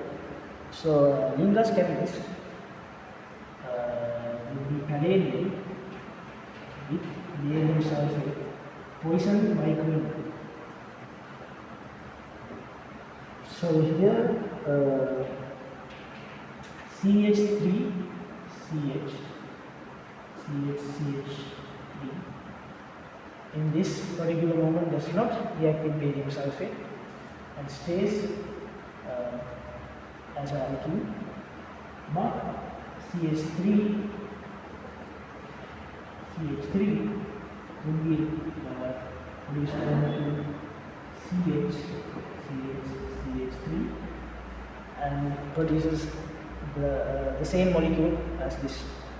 So in that case, option C also cannot be used to distinguish between these two molecules. So option D, they have again added 1.2% diluted H2SO4, which obviously produces a ketone and alcohol, and isolating the result product and adding sodium to it. So here, when it comes to option D,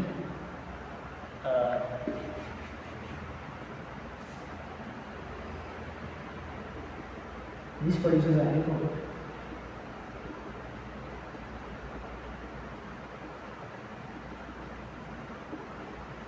This produces a ketone.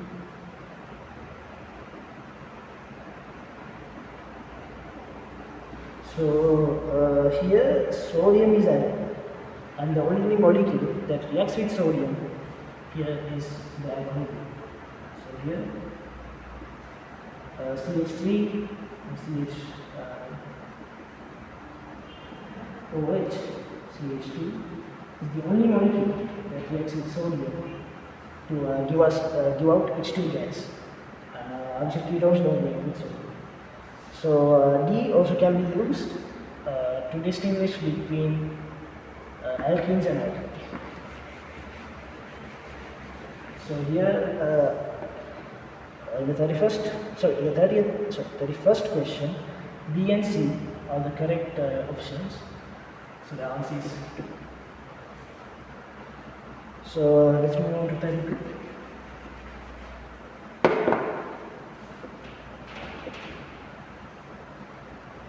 So at a certain temperature, when a small amount of H2C2O4 acid is added to a system existing in equilibrium as given below.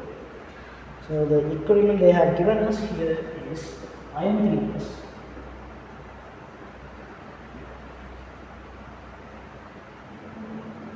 Reacting with minus iron, producing this red complex.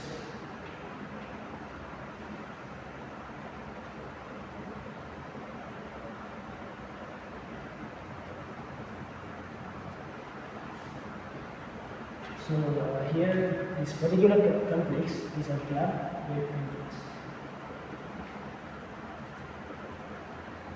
So in the first option, the intensity of red color of the solution has decreased. Right. So here they have added a small amount of oxalic acid or H2C2O4. So when H2C2O4 is added to this, we can see that the Fe3+ reacts with the C2O4 and produces a complex C2O4 minus complex here. So due to this reaction in this particular system, the Fe3+ ions since Fe3+ ions are used for this reaction, Fe3+ ions in this system decreases. So according to Le-Chatelier's principle, we have to increase the iron 3+ concentration, so the equilibrium will be shifted to this reaction. So the intensity of red color of this solution decreases. Yes, so A is a correct option here, because the equilibrium shift to this side, meaning there would be less amount of this complex, which means the intensity of this bonded complex will decrease, producing more of iron 3+ and thiocyanate molecules. Option B. Here, after adding the acid, no change occurs in the equilibrium position, but the equilibrium constant changes. So option B is actually incorrect here. There is a shift or a change in the equilibrium position, but obviously the K value for this particular equilibrium would not change. Only changes due to factors like temperature. So it does not change due to the presence of any acids and any other substances. So option B is incorrect. C. The concentration of thiocyanate in the solution decreases. Here, due to the equilibrium shifting to this side, thiocyanate molecules would actually increase. It would not decrease, it would actually increase. So the option C is also incorrect. Immediately after adding oxalic acid, QC is greater than KC. So at the moment of adding QC, we can write an equation for the quotient here, considering this complex.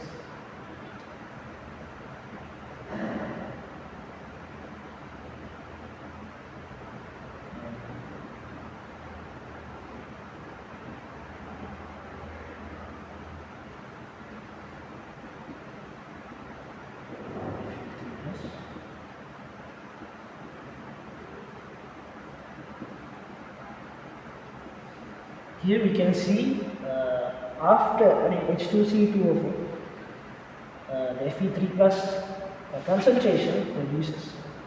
So when there is a reduction here, QC should increase. So in this particular instance, QC will be greater than KC. So yeah, option D is also correct. So option A and B would give you the answer as 4. Right, let's move on to the 33rd question.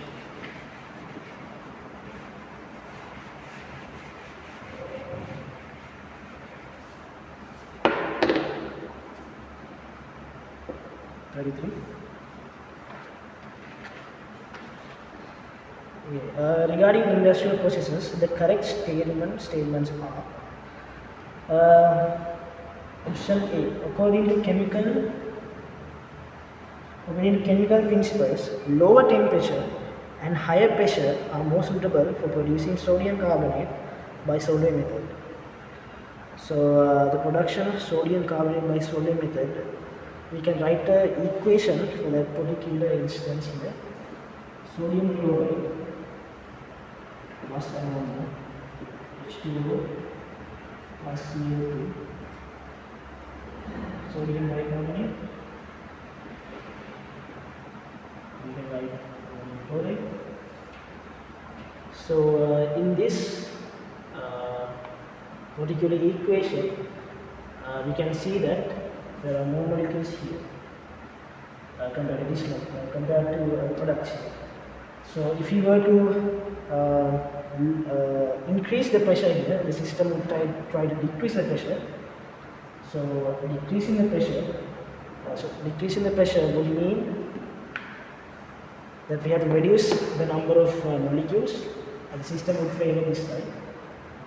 So here, having a higher pressure would increase the yield of sodium carbonate and lower temperature. So this overall reaction is an exothermic reaction.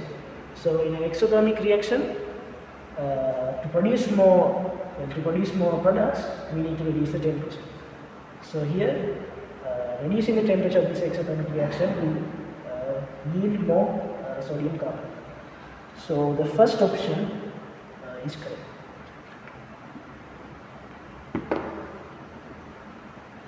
So option B, in the Dow process for magnesium extraction, it is advantageous that the KSP value of magnesium hydroxide is lower than KSP value of calcium hydroxide. Yes, the statement is also correct here, considering that we have to precipitate magnesium hydroxide, and due to the presence of calcium plus ions in the solution, it is disadvantageous for this to precipitate into calcium hydroxide. So the fact that magnesium hydroxide has a lesser Ksp value means that magnesium hydroxide will precipitate first, so we can reduce the yield of calcium hydroxide. So option B is also correct. So option C here, in the contact process for sulfuric acid production, a concentrated aqueous solution is an effective absorber for SO3 absorption. That option is also incorrect because SO3 is actually dissolved in 98% H2SO4 forming H2S2O7 in sodium. And this is the way of producing sulfuric acid of higher purity. This will be the correct way to dissolve SO3. So option C will be correct.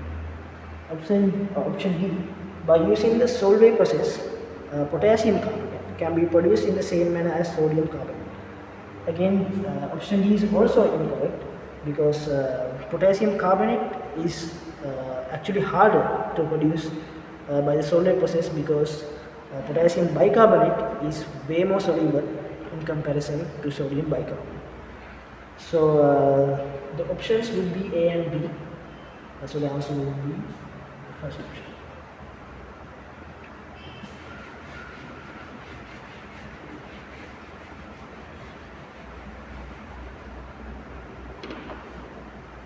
So 34.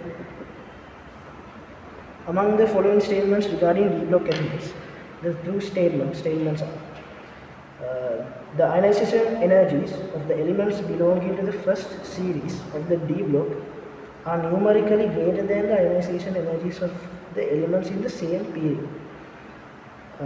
So here, in comparison to S block elements in the same period, D block generally has a higher ionization energy, but when you compare P block elements in the same period, they have higher ionization energy compared to D block elements here. So that statement is incorrect. Option B, the reason for the occurrence of color in all transition metals is due to transition between d orbitals. That is also correct here. Reason for the colors are d to d transitions, not charge transitions. Charge transitions, however, are seen in molecules like Na minus, Na minus, and dichromatic. Here we can see charge transitions, but for metal ions, d to d transitions is the reason for the color. So option B will be correct. Option C, among the elements belonging to the first series of the D block, the elements with the lowest electrical conductivity is zinc. So here option C is also incorrect. The lowest conductivity is actually given by manganese.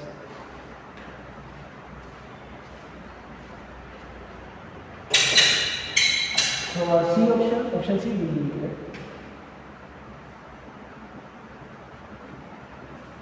So by using the Solvay process, many transition metals and their complexes act as catalysts due to the presence of partially filled or empty d orbitals. So option B would be correct. The reasoning for most of these transition metals to act as catalysts is due to the partially filled d orbitals. So here the options would be B and D. So the answer will be 4.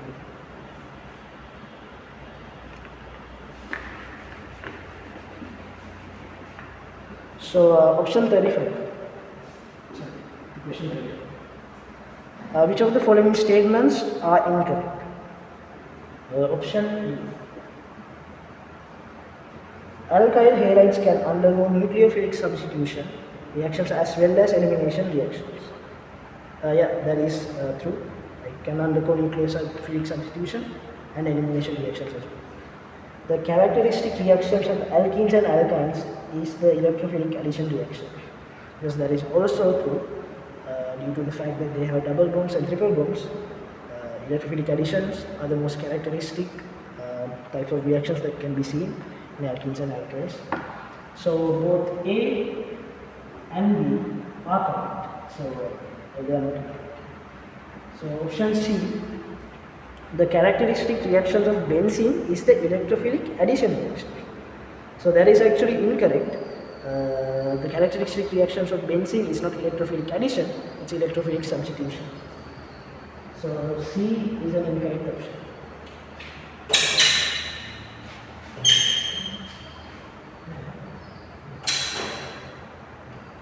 So the alkoxide ion formed from alcohols is a strong electrophile.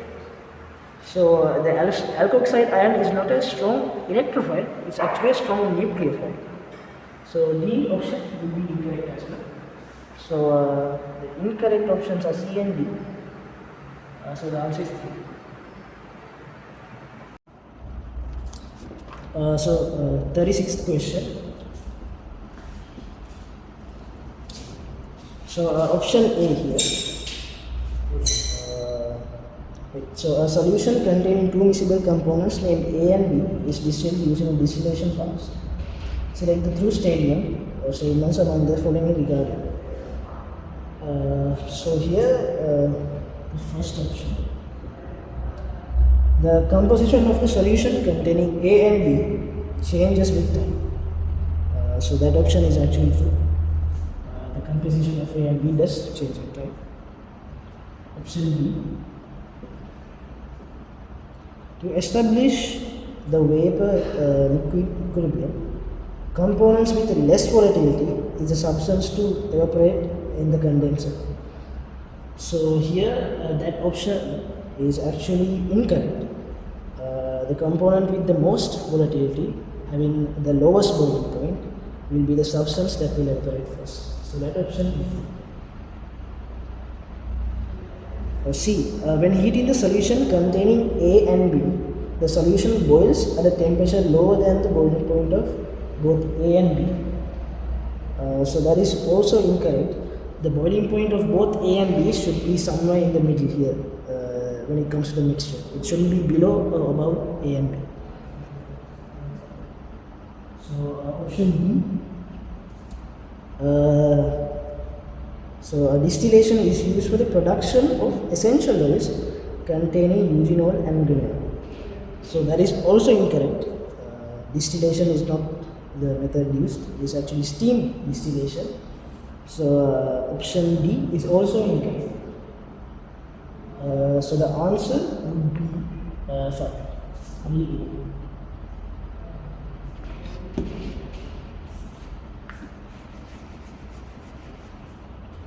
Question 37. Select the true statements among the following. So, presence of bicarbonates and carbonates, carbonate concentration over the concentration of polyvalent metal cations is known as temporary hardness. So that option here gives the definition of temporary hardness and it is the correct definition. So A option will be correct. Option B. To remove the temporary hardness of water, water-soluble carbonate compounds such as sodium carbonate must be added externally. So that option is also incorrect. To remove temporary hardness, you can boil the water, but it is for permanent hardness, sodium carbonate can be used, but sodium carbonate is not really necessary for temporary hardness. So the option B is option C. The Winkler method is used to determine the chemical oxygen demand of water. So the Winkler method is actually used to measure to determine the dissolved oxygen, DO, not chemical oxygen demand, COD. So option C is also incorrect. When the dissolved oxygen, DO, level of water becomes extremely low, aquatic organisms face stress, and because of this, their death can even occur. So option B is actually correct. So the answer would be A and B, which is answer 4. So moving on to 38.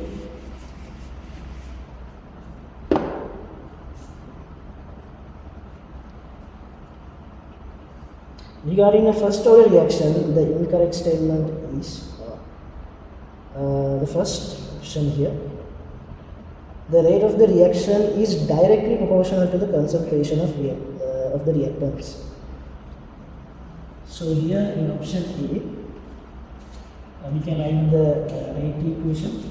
Rate equals K, and since this is a first order reaction, the order would be 1.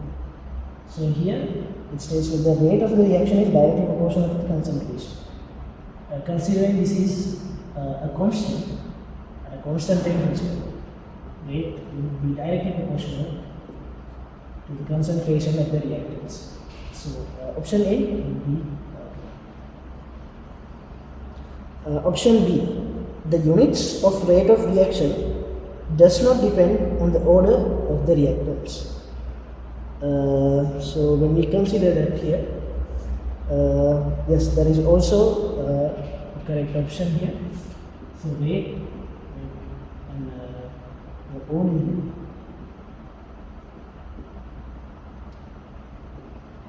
and no matter the order, even if it is a first order reaction, zero order reaction, even a second order reaction, we know that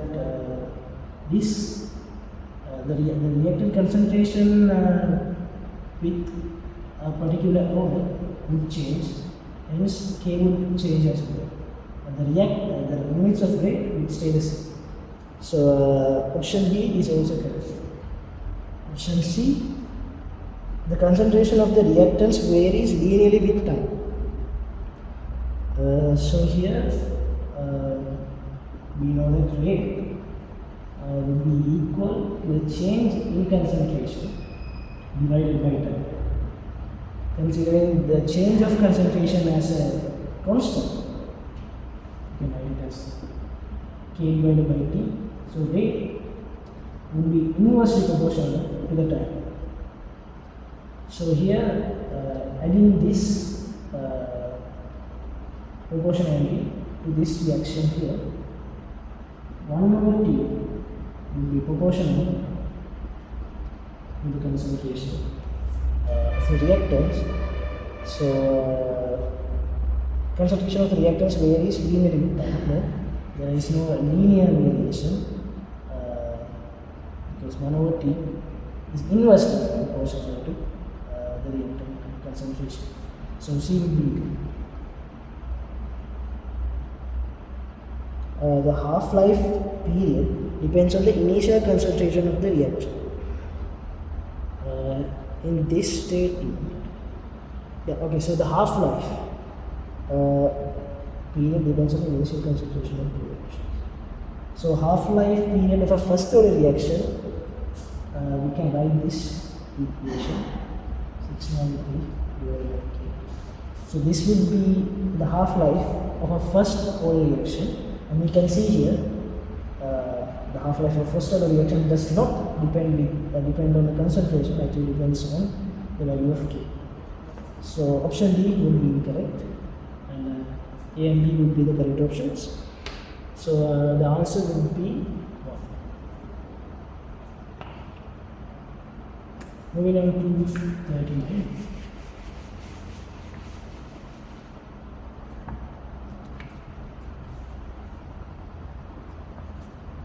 Among the following statements regarding ammonium salts, the true statements are option A, all ammonium salts release ammonia gas upon thermal decomposition. That is actually incorrect. If you were to consider ammonium nitrate and nitrite, you would not get ammonia gas. So this option would be incorrect. Option B, all ammonium salts release ammonia gas when heated in the presence of sodium hydroxide. So here we can consider any particular ammonium salt. let's consider ammonium carbonate plus sodium hydroxide. You can see that here this particular reaction sodium carbonate to ammonium hydroxide is produced, and we can write it like this.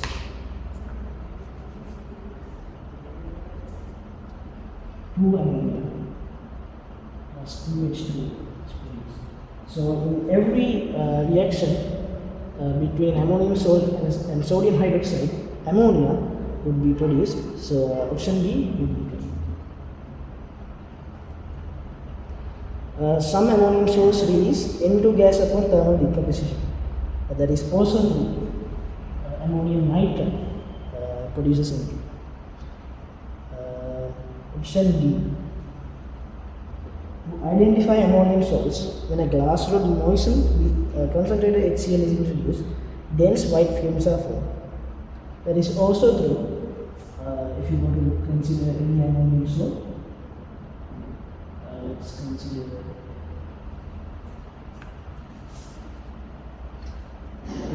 ammonium hydroxide plus HCl or plus ammonium chloride includes. This ammonium chloride is responsible for the white fumes. So option 5 will also be so the answer would be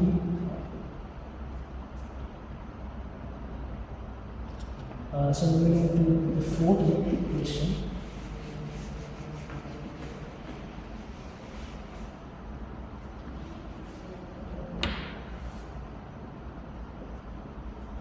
Regarding the production of titanium oxide from rutile, the true statements are: in the production process there are two main steps, chlorination and oxidation. That is correct. So option A would be correct. Option B, although carbon dioxide is released by the oxidation of coke, it does not release a sufficient amount of gas to significantly impact global warming. That is actually incorrect. It does actually impact global warming. The high refractive index of titanium oxide is the reason for using it as a pigment. Option C, that will be also correct. Option B, the primary objective of this process is to obtain high purity of titanium oxide. That option is also correct.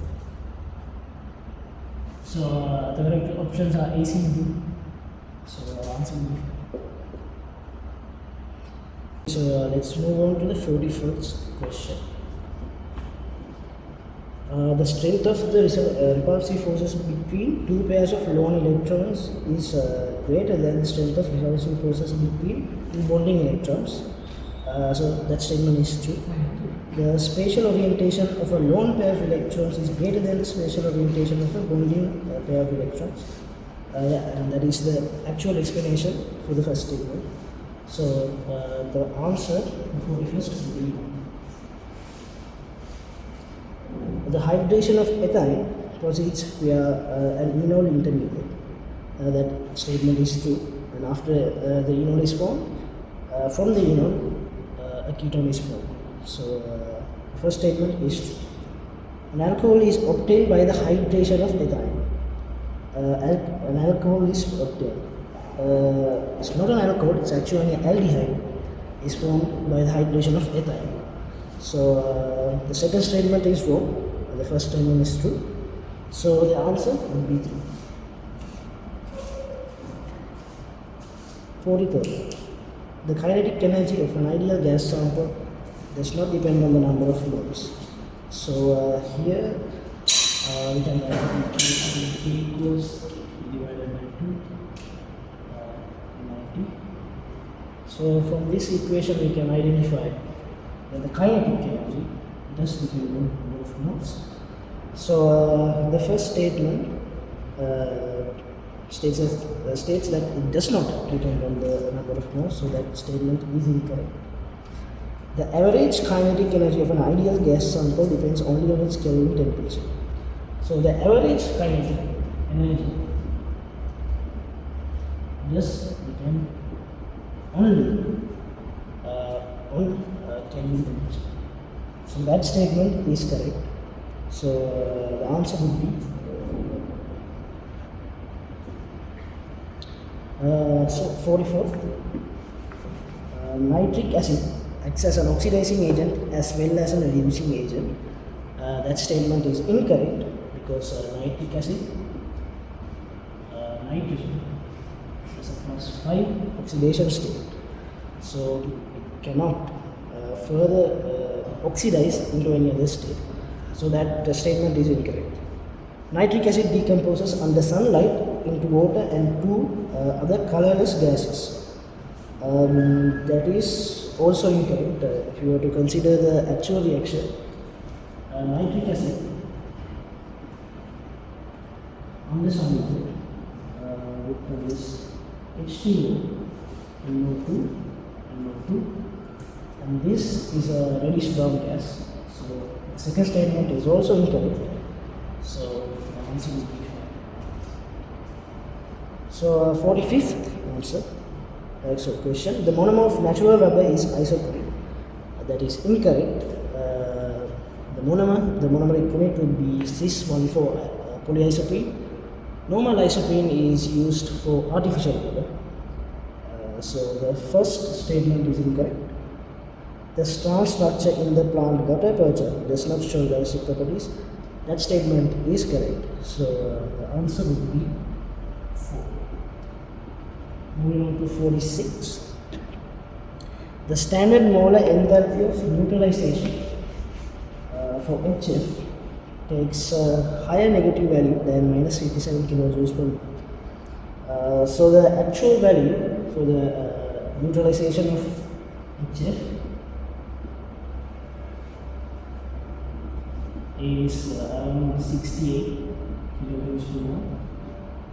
The reason for this is if you were to consider the hydrogen, the HF molecule here, you can see that this F minus molecule is very small. Hence, the hydration of F minus with H2O releases more heat energy. So that is the reason as to why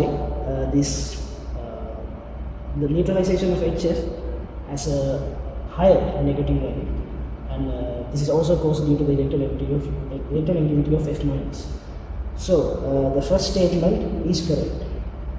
Since HF is a weak acid, heat is absorbed for its dissociation. HF is a weak acid, but that particular statement does not describe the reason for this. So the answer will be B. Moving on to 47. In a strongly acidic medium, aniline has a lower reactivity towards electrophiles. So that statement is indeed correct. When aniline reacts,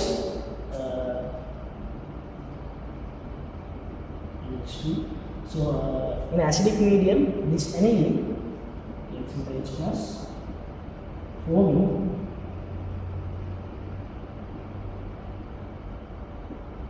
this particular product. And this particular product here, since nitrogen has a plus charge, this benzene ring becomes deactivated, and this plus charge attracts this benzene ring, and essentially making it less active against electrophiles. So the first statement is true.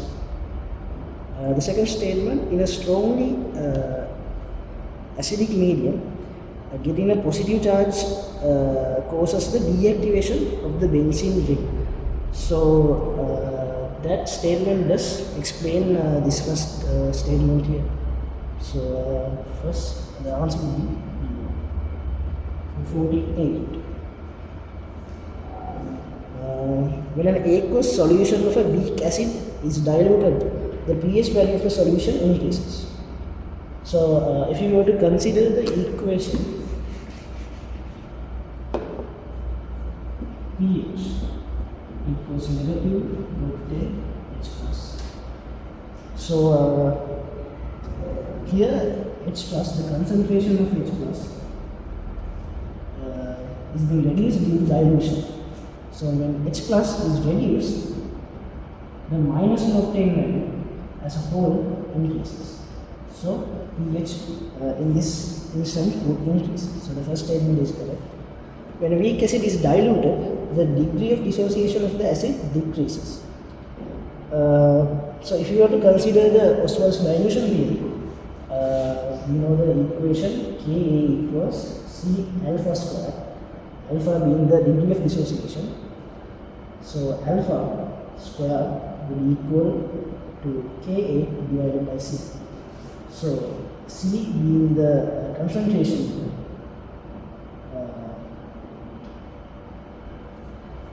if the concentration of the acid were to decrease here,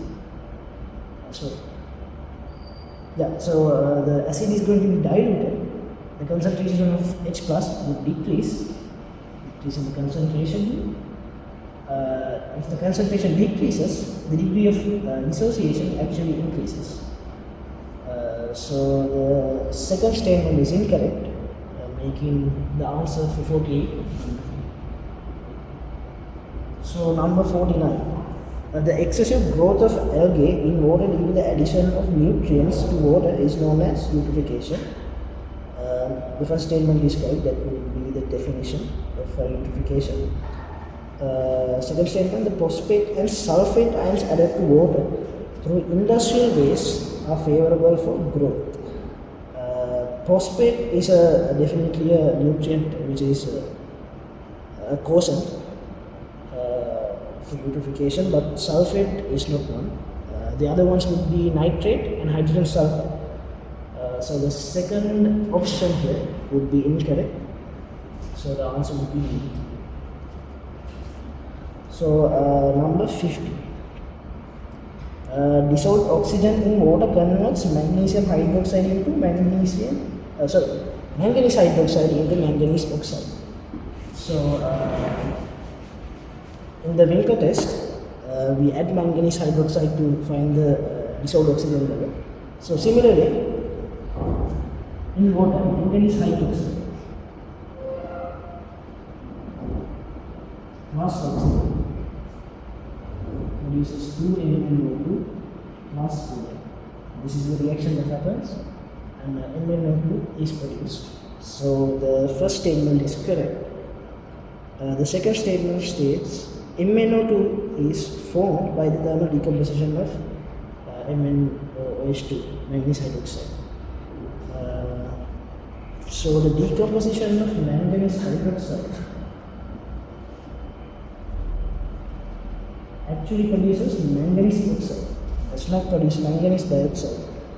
So so the second statement is incorrect. The first statement is correct. So the answer for the 50th question is 3. So these are the answers for the final 10 questions, and that would conclude our discussion for this particular paper.